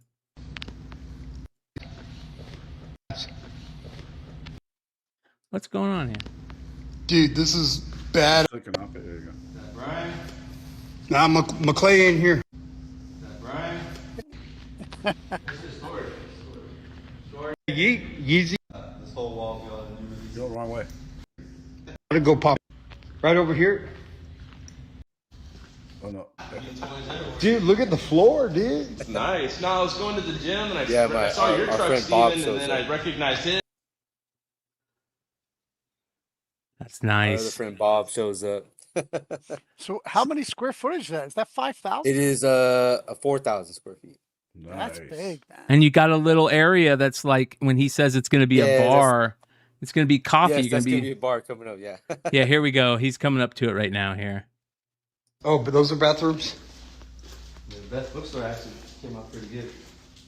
Bro, you get a Crown and Coke here, dude. Turn it on. We put some wine in here, dude. Oh, wow. For bookstore, huh? And over here? She actually paint. I'll give my wife props. She actually painted the floor, and it came out really good. I was shocked. Wow. I was like, Jesus okay. Christ, Steve. You Look got at that. all that space in there, too? Is that extra All storage the way. back there? Yes, it will. More Fuck. comics and toys. Here's the bookstore right there to the left. Wow. This is Yeah. huge, dude. She did awesome on that, man. I was like, Yeah, I give her dude. You could props. do I'm like, a lot of Yeah, her great. Not ever doing flooring. That's awesome. So Shout what out to are your Brian. stores on Awesome, either? bro. Is it by itself, or you got stores on either side of you? I got stores on east side. The stores on east side are big retail. You got Dollar Tree on the left, and then on the right it's Five Below. I'm not sure if y'all. fucking A. Perfect, bro. That's perfect. Five Below is just non-stop. Like it is all day. That'll create some fucking So, traffic. We just got up. Well, it wasn't up yet, but the day after, all the graphics on the windows are all up. So, I mean, people are they're already taking pictures in front of the graphics, which is weird. They're excited. So many people are like, when is it gonna open? And we're expecting high traffic. What graphics did you get for your? So I like to put on like classic Marvel. You got Hulk 181. Amazing Fantasy 15. Like all the stuff cool. that people know about, and then I do DC as well. All those famous comics. I put a pretty cool giant Spider-Man on one of the doors. Right there where Joe's looking at towards Dollar Tree. I put a badass Batman on that side. I covered all the window. Tinting them all pretty good, 5% tint. You can still see outside, which is good. But it kind of keeps the heat. Two doors We're to South get Texas in. We're in South Texas and it's blazing. So the better you can cover your windows, Yeah. not That's full tint huge. where it's Holy super shit. dark. But Yeah, it that's huge just space. is That's great. yeah. Brian far as Segovia the just show- dropped. Brian Segovia just dropped a $5 super chat, and he said, "I'm from South Texas, brother. I'll visit for sure." Do it. Yeah, come on by. So actual retail, we're looking at about say like 3,000 square feet is actual retail. So And when's that's this going to be more- open for the public? September 1st. A couple days away, ladies and gentlemen. Yeah, man. So we were moving. I've been moving shit all day, and I told the wife, I'm gonna jump on with Brian and the guys because I need a little break. You know, this Hell is my yeah, little bro. break right here. And Hell I've yeah, been dude. going Good. all Hope you day get back to from work soon. Well, 7 o'clock in the morning. Speaking about this, this brings up a very interesting topic, and that's about opening up a new shop. We've talked about this topics multiple times on this show. Back when Jesse opened his new shop, Dennis opened a new store also. Jesse too, yeah.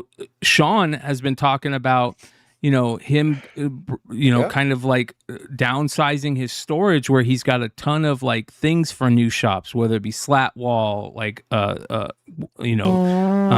kinds of stuff available for new shops. This is an interesting topic for retailers, brick and mortar shop owners. And it was funny because, Sean, you talked about how you're trying to downsize your storage and you got all this stuff for new shop owners. It's a very interesting thing to have to go through. Explain what you're going through right now, Sean, with all the downsizing. It's wild, man. So I love seeing this, bro. Congratulations. It's awesome. I'm like, it's everyone's dream, right, to do this. Especially a nerd, have a comic shop and be able to expand this way to this huge space, bro. Like, dream come true. 100% congratulations, bro. I'd be lying if I didn't say I was pretty fucking jealous of this, man. This is awesome. This is awesome, really. Appreciate it. So my warehouse that I moved into when I outgrew my house, I've been in it for 10 years, and oh man, yeah, I've been in there for a long time. It's 3,000 square feet. It's got a bay door in the back. It's been home. I literally lived there for 2 weeks when I couldn't afford an apartment when I was getting the business going. I have so much stuff there.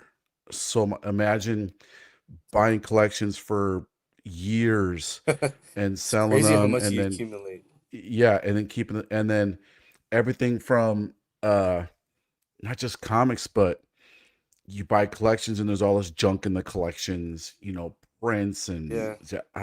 I have to empty that warehouse out and going through every box. What do I do with this? What do I do with this? What do I do with this? It gets to the point to where it's so frustrating. Yeah. Like, is it worth moving this long box that I could sell, even if I got $1 an issue? It's not even worth it sometimes for some of that stuff. I'm just chucking gear, equipment, boards, unmade boards and bags. I don't feel like sorting through how many of these boards are silver and how many are golden, how many are modern and current, and the bags are wrinkled. It's just, I'm so frustrated emptying this stuff out. I'm like, just take it. I was about to tease you. I was like, I don't see any slat wall on those walls. I have some if you need some slat wall. Just gotta Actually, drive. we started taking on the slat wall from here, and then I had extra pieces in my storage. So this was taken. I don't know when Hood was there. He had to have been there, I think Thursday of last week. So really, we started really moving a lot was Friday, Saturday, and Sunday, and today. I mean, I've been doing it all day today. So he got there when I was still doing little things around there and pretending I'm an electrician right there. But deciding, the whole thing that happened, and owner decided to sell property, which I was supposed to buy, but things happen. So I said, if we're gonna move, let's move to a bigger spot. Yeah. Let's find the right spot that feels right for yourself, and then you utilize that feel and like, all right, this is what we're gonna do. And bro, people don't so, realize how much work that is to do what you're oh, doing. dude, it is I've been going crazy for the past 3-4 months, and when this is done, I'm gonna be celebrating in New York at the New York City Comic Con, and we're gonna do all kinds of stuff. So, Hell yeah. trying to Yeah, get this just done, and I want anybody that needs insight on what it takes. It is a lot. So if you decide that you want to create your dream, and you have always thought of like, man, I want to have my own comic shop, do it. Yeah. I The only mean, thing the is, it worst just can don't happen. Steve well, has the put worst in thing a can ton happen. of fucking It work. takes a lot of work. Yes. A It lot does of take a lot of bro. work, but you don't know if you be successful until you try. right? But at the same time, Uh, reach out to people, ask questions, be prepared. Like, these guys are available on social medias or emails, or there's ways to get a hold of retailers to ask questions. Yeah. Do that. You can buy my ebook at. No, I'm just kidding. Sign up for my program. I thought you were going to be for a second there. I was like, Emmett for sure has an ebook, because I've been seeing your little social media posts with your little like animated version of yourself, and I'm like, Emmett's got it. Emmett's really working his ass off doing this stuff. Yeah. I hired a guy. I don't do shit. You know what's cool about this? So this used to be it was a bar, like a wine bar, like a wine/bar. Well, they decided the flooring looks like crap because they decided to put, Corks? the flooring for garages. They put the epoxy flooring. You don't put that on tile. No. First, Good the Lord, previous no. owners jacked it all up. I was like, you know what? I'm not redoing this flooring. It's just storage. It's not a big deal. So I'm like, I'm just gonna cover it all up real quick. How far is it from the original store? From where at, maybe like 3 minutes, 3-4 minutes away. Not bad. That's great. Okay, so here's a question for you. If you could have 2 streamers selling throughout the day, whatnot, eBay Live, whatever it may be, would you do that? Is that what you're thinking? Is that part of this? First off, I guess a 2-part question. Would you do that? Are you setting that up right now as part of this business? Sure. I mean, we do Whatnot Live. We do Whatnot. I got some stuff, not much on eBay. Our website will be up to par. All those options, we're going to do everything. We're going to have a store. We're going to ramp up online, Whatnot. I mean, we're going to do it all. So the inventory is abundance. That's not the problem.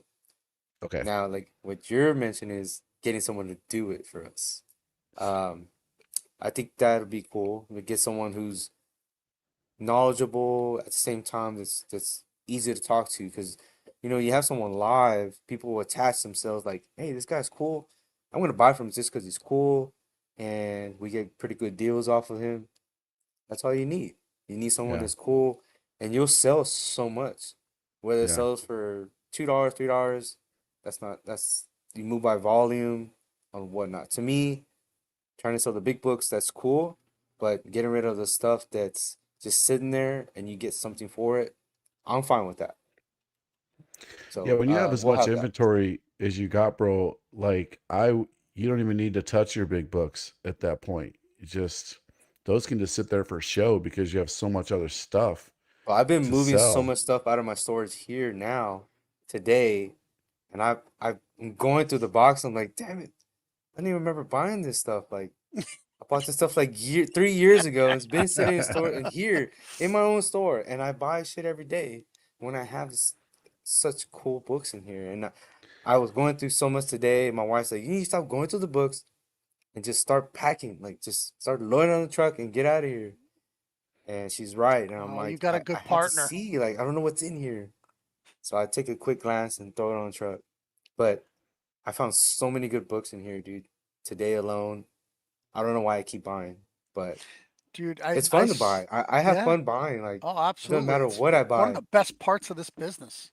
Just Treasure going hunt. through I can go through boxes all day. Just seeing like, oh, look at that. And I put it to saw the side. somebody flexing on Instagram. They're like, Yeah. is this your comic shop? And it had like a wall of all graded, all the biggest books, Hulk 181, like all the shit. And they're like, if your comic shop doesn't have this, and I'm like, yeah, I don't have it because I fucking sold it. So I sold it. Mhm. Yeah, I used to say it You all the have time. every single Hood book still can't still believe I there. moved further So for away those from of you guys that don't know, Most Wanted Comics is in Corpus Christi, Texas. If you're anywhere near Corpus Christi, Texas, where can they find you? What's the address of the new shop there? 4102 South Staples, Suite 4. There you guys go. Yeah, Hood. He was like, dude, you moved like 3 minutes further away from me. I'm like, really, dude? Like, you just come down the street and I'm right there. So Rye just dropped another super chat, but I want to talk about a super chat before here real quick if I can find it.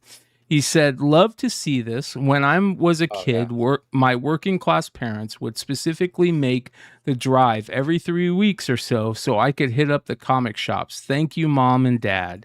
And then he said, with another super chat, show the post showing what Steven's wife found in the boxes the other day. Okay, so we need to go to Oh, yeah. Most Wanted Comics. Was that on Some good books. was that on your IG? Which one Yeah. is this? Let me see. Go down. Keep going. I post shit all the time. Sorry. You'll see her on the front. Keep going. Right here? No. Keep going. Right here? Right there. All right, here we go. Look at this. Well, I'm gonna mute but look at that. Holy cow. All those signed by Stan Whoa. Lee, Shut for up. Frank Miller, dude. Where'd those So come much from? shit in boxes that I had. So Like, I mean, did you get them signed or like a collection you bought? no, I think I bought that for my buddy a while back, and they just been in boxes, dude. It's just I buy so much shit all the time, and You better burn those I- Stanley signatures. You contributed to him being abused. That my being buddy, said, yeah. got those signed in Sacramento years and years ago. Well, it's funny you bring that up because I want to give a big shout out to Comic Tom, who did put a post up. I don't know if you guys, I guess Tom recently interviewed Stan Lee? no, what's his name? Bowler Jack. Let me see if I can Jack. find this. Bowler Jack? It was before San Diego that he did it. Yeah, here we go. So He did it let's show the this. week after you did it. Here we go. Lee wanted the fans to know this, to expose the individuals who wronged him. And after watching the film, it was clear to me that that's like the whole point of Stan Lee, the final chapter. I was personally frustrated to see you, John Bolerjack, the director of the film, be perceived as someone who was attempting to exploit Stan. What was that like for you? Look, on one hand, you got to give people grace when they see something on the internet, because the internet just trains all of us to get emotional very quickly, because that's what drives engagement. That's what keeps you on a guy's page longer. That's what gets them more ad revenue. You want to sort of excuse that. You want to give people some credit, and you think, well, when it comes out, they'll see it and they'll know the truth. But it's like frustrating because sometimes people just don't want to know the truth. You know, it's hard for someone to have an opinion and then change it. You know, so it was some of the darkest times. I'm not going to lie. It wasn't easy. Stan Lee. So make sure you guys go show some love to Tom for putting that out. Real quick shout out to JSS Brooklyn, who is also on the Comic Book Community Awards ballot for Best Blue Wrench, and he's been doing a great job along with our other great moderators over here, Alex, Lord Zero, Music Pub, all of our great moderators over here. So show some love to those moderators if they're ever voted or if they're ever on the ballot. I know JSS Brooklyn is on the ballot for that, so go show him some love. But a great interview, and Tom's doing Dude, good is he things. signing that Captain America shield? That was cool. Right. All right. So another real quick thing. Night of Comics, who has really kind of jumped up over the last couple of years in the retailer game. He's one of the new retailers. I had a great conversation with him today. This is somebody who came over to America when he was 30 years old, I believe. He's from Venezuela, never into comics, got into comics recently and has become a retailer. And he has joined a lot with the other retailers here at Beyond Wednesdays who are supporting Beyond Wednesdays with a promo code. So if you guys go over to nightofcomics.com, you can use the promo code Beyond10 to get 10% off over there. And that is also supporting Beyond Wednesdays, because all of our retailers, except for Sean, which I'll explain here in a second, when we have a promo code with them for 10% off, they kick back that 10% to Beyond Wednesdays to help us continue creating the content we create and getting around the country, which is great. And A Night of Comics is also working with Motley Monroe and did that great Katya Motley Monroe cover recently. So he's got some covers that are going to be amazing for Dallas coming out, and also New York Comic Con, and we're going to be working with him. So Night of Comics is now part of the crew that is helping to support Beyond Wednesdays over here. Speaking of that, make sure you guys go to Comics Elite, because Sean is one of the few people who are different from the rest of the people who are supporting us with promo codes. Sean doesn't have to give me a kickback, because Sean's kickback is sitting behind me right there, which he traded me for promotion, and helped me to create the McSchiller brand, and the official shill of Beyond Wednesday's shirt with that amazing Mark Spears 1 of 1 over there. So make sure you that guys on the shirt. We're gonna make a shirt that says official shill of Beyond Wednesdays, and it's gonna have McSchiller on the back, kind of like a jersey. And it's going to say care of comicselite.com. Use the promo code Beyond10 at comicselite.com. But, Yeah, sign it, Sean. but by the way, Sean, if you guys don't know, Sean was the very first retailer to kind of like really reach out to me and say, yeah, a ton of retailers have reached out to me and say, hey, I want to get a sponsorship deal with Beyond Wednesdays. And I just didn't know how to handle that. And Sean was the first guy to go, you know what, why don't we do this? And I can't thank him enough for that. So Sean, thank you, brother. You're the first person to actually make Beyond Wednesdays brand worthy of promotion, and helped me get one of my all-time grails. And it was a big deal for this channel. So make sure you guys go to comicselite.com, use the promo code Beyond10 to save 10% off on all your product over there. That being said, that, bro, that's super cool. Hell yeah, brother. A lot of people, well, a couple people in particular, they really believe that, like, I don't know, it's so funny, like, and I get it because the timing was weird. Like, all of a sudden you get the slab, and then I show up on the show. But there were so many conversations me and Brian had about being a sponsor, and then I would call him and talk about sponsorship opportunities, and we start shooting the shit about comics. 4 hours go by, and I'm like, we're just talking about everything under the sun with comics and telling our life stories and shit. And then we started becoming really good friends. Then I opened the slab up, and I was like, I mean, go watch my video of me opening it. I was kind of like, I was really disappointed I got that one. I was like, oh, I wanted anything but this one. Like, oh, man. But I knew McClay loved it and wanted it so bad. And I was like, we could work. There's something here. I don't really give a shit about this. You absolutely love it. It does have some monetary value. Why don't we just trade this for some sponsorship dollars, right? But at the same time, right around that time, I was also coming on the show a little bit more. Brian had mentioned to me many times, I'd love to have you as a regular. Let me run it by the other guys. And I'm like, bro, I don't even know if I have time to be on here. The U.S. Open and Marvel are so Sorry about that. It just worked out. It just worked out really good. And the timing seemed to be pretty good. And yeah, I've always been a fan of the show. I've been watching it for a long time. And I'm still feel very flattered to be here. I really do. I feel like I'm flattered to be here. You have a lot of really good dudes on this channel. Except for Most Wanted, everyone else is great. I'm just kidding. He's a new guy. I gotta rub him. I'm not the new guy anymore, so I can rub the new guy a little bit. I felt it coming. Oh, look at my big fancy store. I deserve to be here. 4,000 square feet. I got Stan Lee signed books. Oh, look at my wife found in a random box. Oh. I gotta start opening. I gotta open my basement to sales so that I can say I have 6,000. What I also found. Yeah, there you go. Then you'll be winning. You found a Hulk number 1? Hulk number 1, and there's more stuff. Yes. That's why you need to go to those Saturday bag and board events at Most Wanted Comics. You can find a Hulk 1. Real dude, quick. I already had people who were like, dude, when you get a bag and board? It's like, dude, I'm not even moved in yet. Calm down. So Emmett's been doing these cool things at his local movie cinemas, where he did the Brand New Day thing. He did the recently he did an anniversary show for Lost Boys, which was excellent.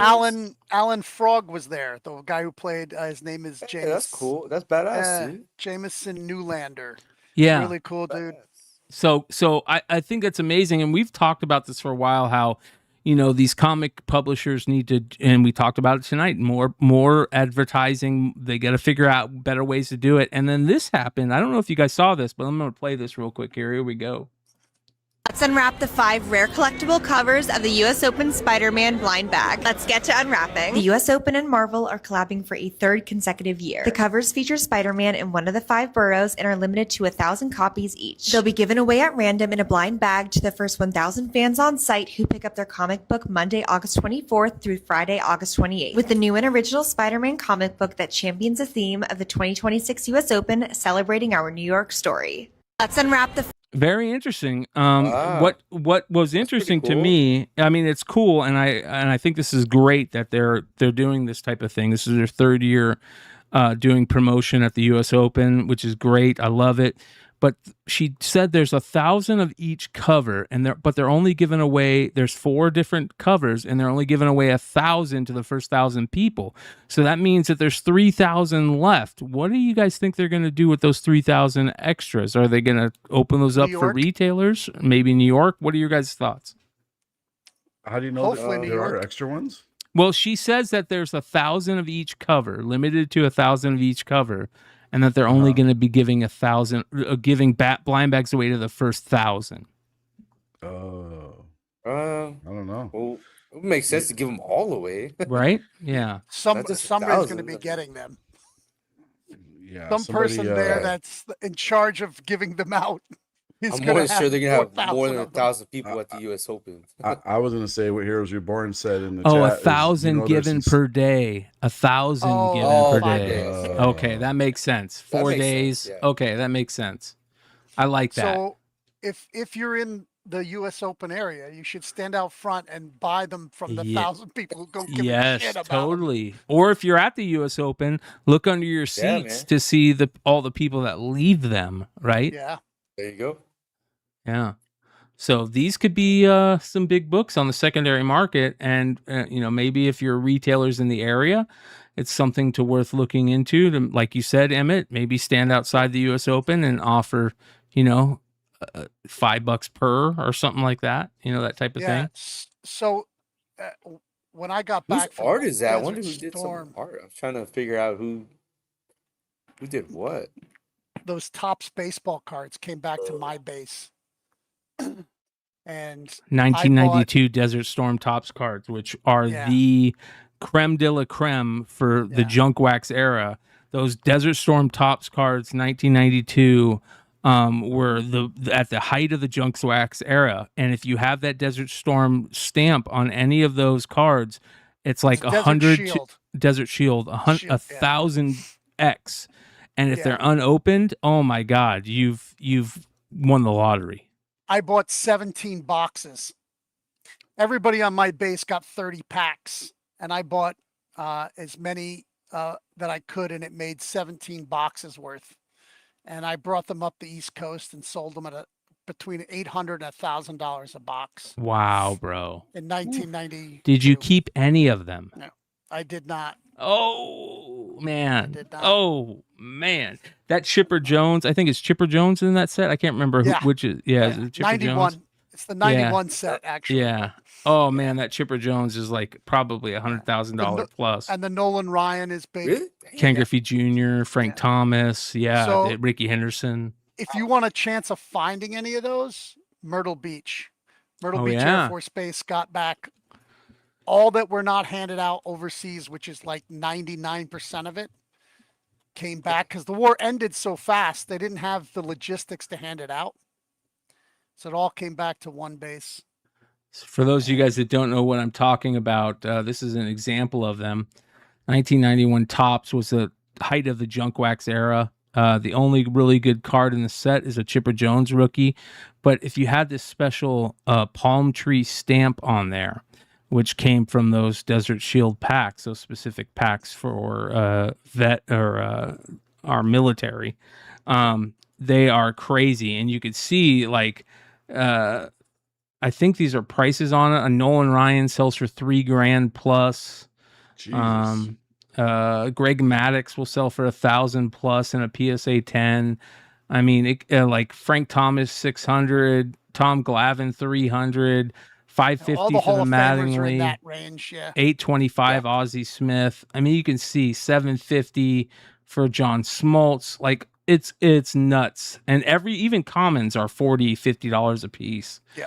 So it's very interesting. This is the type of thing that I love seeing, and it's a perfect example of the same type of thing that's happening with these US Open type things, right? Yeah. I mean, yeah, it's very interesting. So this Ken Griffey Jr. is the one that a lot of people are looking for, other than the Chipper Jones. So, but very interesting in ways to maximize profit on collectibles, you know? For sure. And then I'm going to be at a Black Bear Film Festival. Uh-huh.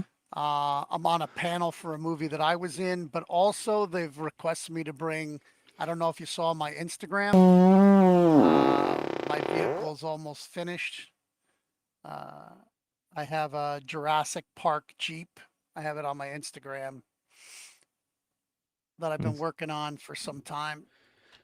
This is yours. That's freaking cool. Your Jurassic Park Jeep that you've been working on, you said? Yeah. Well, my nephew's been painting it. He's amazing. Whoa. Damn. Beautiful. That's cool shit. Yeah. So didn't like what's his a name toy. just pass? Is this Neil? Yeah, the guy that was the What's his main name? guy in it. Oh yeah, man. John Love those Paxson? movies. No, Yeah. is it Neil? Sam Neill? What's his name? Sam Neill. Yeah. Okay, yeah. Yeah. Yeah, man. That's remember And the then first time I saw Jurassic Park. It was so cool. Then I've been advertising New Comic Book Day on the radio for the last 10 weeks. Nice. Very nice. That's cool. Another thing that I wanted to talk about that I thought was interesting, and this is a new money maker in this industry, or a new way. If you own a 3D printer, like, you know, with the new online seller platforms and all these people selling online, big shout out to this creator. He goes by Dark Crew, CRU, and he makes these custom made stands for everybody that's selling on eBay. He made one for Big Leg. He made one for Wanted Comics. And I love this. This is another great part of the industry that I think is cool. And you guys can get these cool stands from these people that are, have these online these 3D printers. Another cool revenue source. Yeah, they are cool. Yeah, very cool. So if this is something that you're looking to have for your online sales, I don't know this guy. I have no idea who he is, but I just thought this was very cool. He made some cool ones for Leg. He made these cool ones. I'm sure there's multiple people out there that do it, but just very cool idea, to say the least. And then, Sean, we brought this up again the other day. I saw this in my Instagram feed, and you talked about this, your walk 100 miles to earn the Infinity Gauntlet medal. How far are you on your Infinity Gauntlet trek? Well, I just got my Iron Man one in, which is really freaking cool. It opens up like this. Oh, that's sick, bro. And then it opens up like this. There's a little chip thing that goes here. That's dope, bro. And the Infinity Gem that was in there, I already got it placed. But anyway, this is one. I just finished the Scarlet Witch one, which was 110 miles. That one's on the way. For those of you That's guys the that don't Hulk know, one. every time that I call Sean, he calls me, it's during he's walking, so he's getting his miles in. Yeah. I step, man. I get my steps, and then this is the actual. Just walk around the warehouse, dude. And you get Oh, hell yeah! You got 3 gems, bro. 3. I got 2 more. So the Scarlet Witch is on the way, You got and the then Soul I'm finishing. Stone. finishing the last one, which is Wakanda. I'm into it now, and they come in these really cool boxes. Like, Wow. it's pretty cool. I mean, there's literally you can have no integrity, and you can just sign up for them, And shake but your that takes the phone? fun out of it. Yeah, you can Yeah, just so sign up for for those of them. you guys Phone or that a watch? this What is is the it? Conquerors. It's called the Well, Conqueror yeah. Challenges, you guys. For those of you guys that want to check it out, and they have tons of different ones. And like Sean is saying, don't cheat. You know, like Do make they it have a sit something worth still getting. medal? Well, it's funny because it's already tomorrow, but yesterday I only had I try to get 10,000 a day. There are some days if I'm doing like a lot of live shows and stuff, I will hit 20,000 steps. But this has just been so much fun to me. I log it it's linked to the app on the phone's linked to my watch. The watch goes right. It automatically loads it, but it only detects so many steps, which is weird. I'm trying to figure it out, but I have to manually go in there and enter the steps that it wasn't doing. I do that like every day. I manually enter the steps, and it's very much gamified.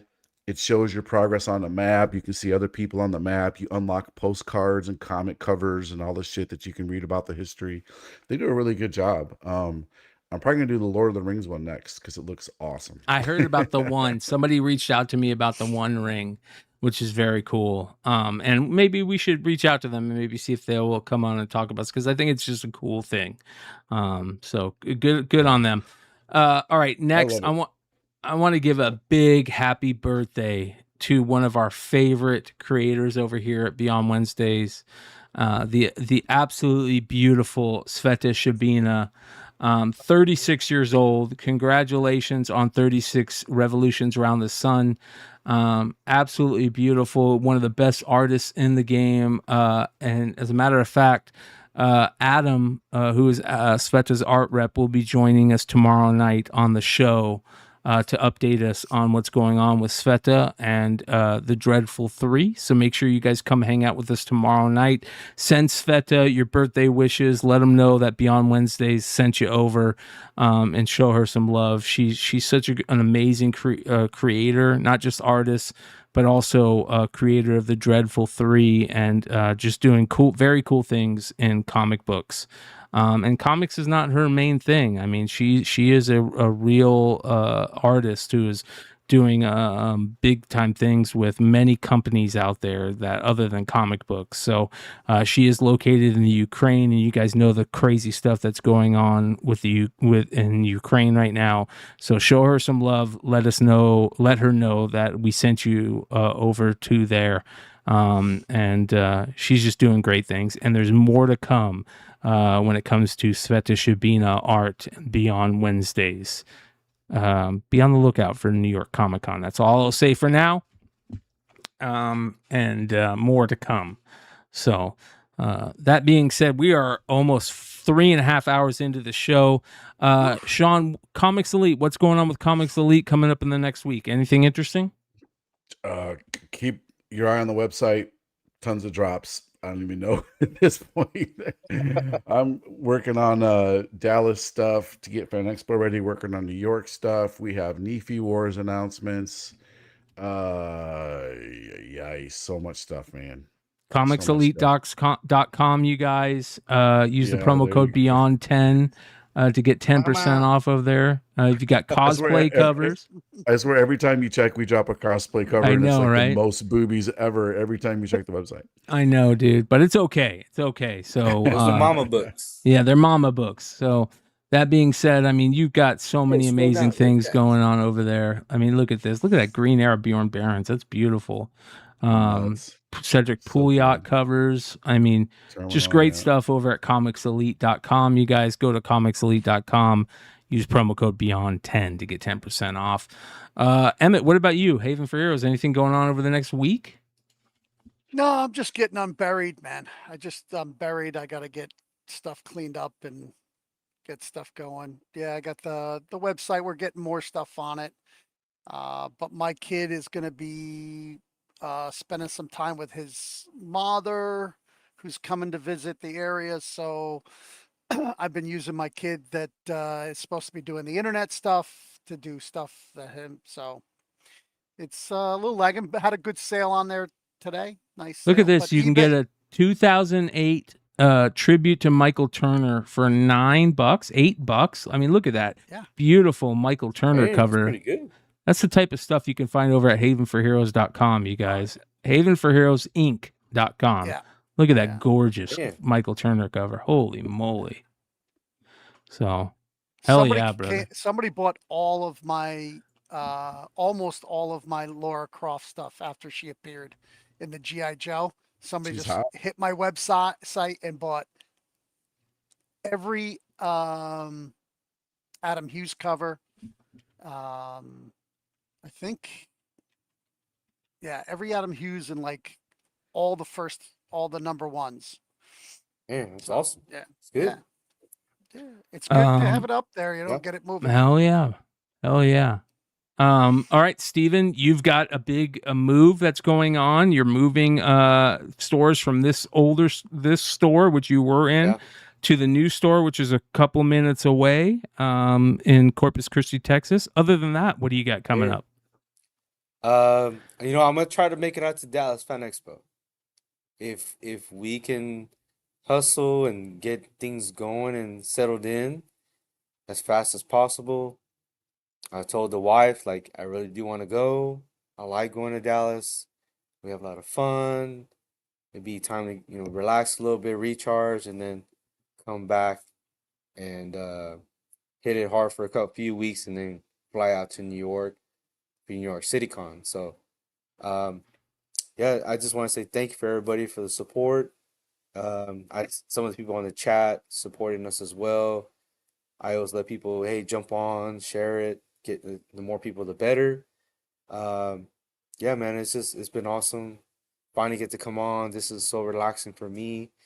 And it was good to hear from Christina as well on that side of her business, because I know it can get a little crazy over there. But it's good to see a little insight on all that they go through. And we share what we went through too. So we kind of share thoughts and ideas, kind of perspective on different things. So it's cool. I like it. And the chat was in on it too. And it's awesome, man. I'm so glad to be back. I feel like I was gone forever, but no, it's good. It's a little break, definitely, because each day is just like nonstop from the morning until 9-10 o'clock at night. And once we're done, it is gonna be awesome. And like when Hood was there and I was kind of explaining him things like how we're gonna set up, he did a little chat GPT type thing. He zoomed back and he did it, and it looked, I'm not gonna lie, it looked cool. But I'm like, Joe, I don't have those setups. AI is a little bit different for me. But we're gonna make it look good and very welcoming. And I think September 1st, I'm gonna try to jump on Tuesday night. But if I'm not, it's because we're rocking and rolling. We're crazy that evening, Tuesday. It is opening day, so I would try my best to get on. And well, speaking of September 1st, we're gonna try and have Marcus from Not So Funny Books join us. Oh, okay. Great dude. Met him in San Diego. I think that he's doing cool stuff. He's new into the comic content creation. He's doing good things. And we're going to have a great conversation with him, hopefully. That'll be on September 1st. September 8th, we're going to have Moira from Samurai Comics joining us to talk about... Samurai is pretty good. Yeah, Samurai Comics. If you guys are from the Arizona area, Phoenix area, Samurai Comics been around a long time. Multiple stores here in the Phoenix area, and she's also part of Comics Pro, so we'll be talking to her about that. Real quick, I want to give a shout out for this reason, right as Rye just drops a super chat saying, give Hood a pressing room at the new spot. That's a great idea. But for those of you guys that don't know, Hood, there is talks with Hood right now. Hood's going to be doing a pressing show, and I'm going to push him to do that even more and more. I can't wait to see how that turns out. I think Hood did a really good job with Dr. Comics, I believe, pressing the other day.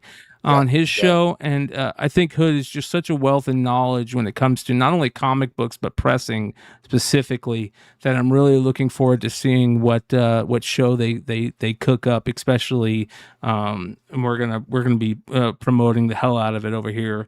So shout out to Red Hood, one of our, yeah, hell yeah. Yo, we'll get together, Hood. We'll get together. If you want a spot, we'll work it out. Hell yeah. That's what I love. That's what I love. Also, quick shout out to all our supporters over here. Listen, you guys, when I say that I thank you guys, I can't say that enough. I can't put enough meaning behind that. I wouldn't be doing this show with the consistency that we're doing it over here. We do at least 3, if not 4 live shows a week, which lasts multiple hours. Tonight we're doing 3.5+ hours. We wouldn't be doing this stuff if you guys didn't support us. It's a lot of work to put on a show like this. These retailers that hang out with us every Tuesday night, it takes multiple hours of their life and their time away from their shops and from their family and their businesses. So make sure you guys support them. And I can't thank you enough for supporting us. So Rye, for the multiple super chats tonight, thank you. For everybody that's supported us for tonight. Rolando, thank you so much. Bright5, thank you so much. Official Music Pub, one of our mods and co-hosts, thank you so much for the gifted memberships. Alex, one of the best mods in the game, thank you so much for the gifted memberships. BB66, thank you so much for the super chat. Hood, you know we love you, and we appreciate you guys immensely. So again, thank you so much to everybody that super chatted tonight and throughout the week on the show. Go show these retailers some love. Use the promo code Beyond10. Here are the retailers you can use it on. Comics Elite. Go to comicselite.com, Beyond10, 10% off. KRS Comics, Beyond10, 10% off. Hive Comics, shout out to our boy James, one of our biggest supporters over here since day one. Use the promo code Beyond10 for 10% off. SvetaShabina.com, you guys. 10% off at SvetaShabina.com. Use the promo code Beyond10. Go over to DynamicForces.com. Use the promo code Beyond Wednesdays for 10% off on that one. And then Night of Comics, one of our new sponsors over here, Beyond10 for 10% off of there. I can't thank you guys enough for hanging out with us tonight. We'll see you guys. Hopefully, I don't know if Stein is back yet. If not, we'll be back next week. Saturday night, Modern Comic Mayhem, right here on Beyond Wednesdays. Love you guys. We're out. Peace.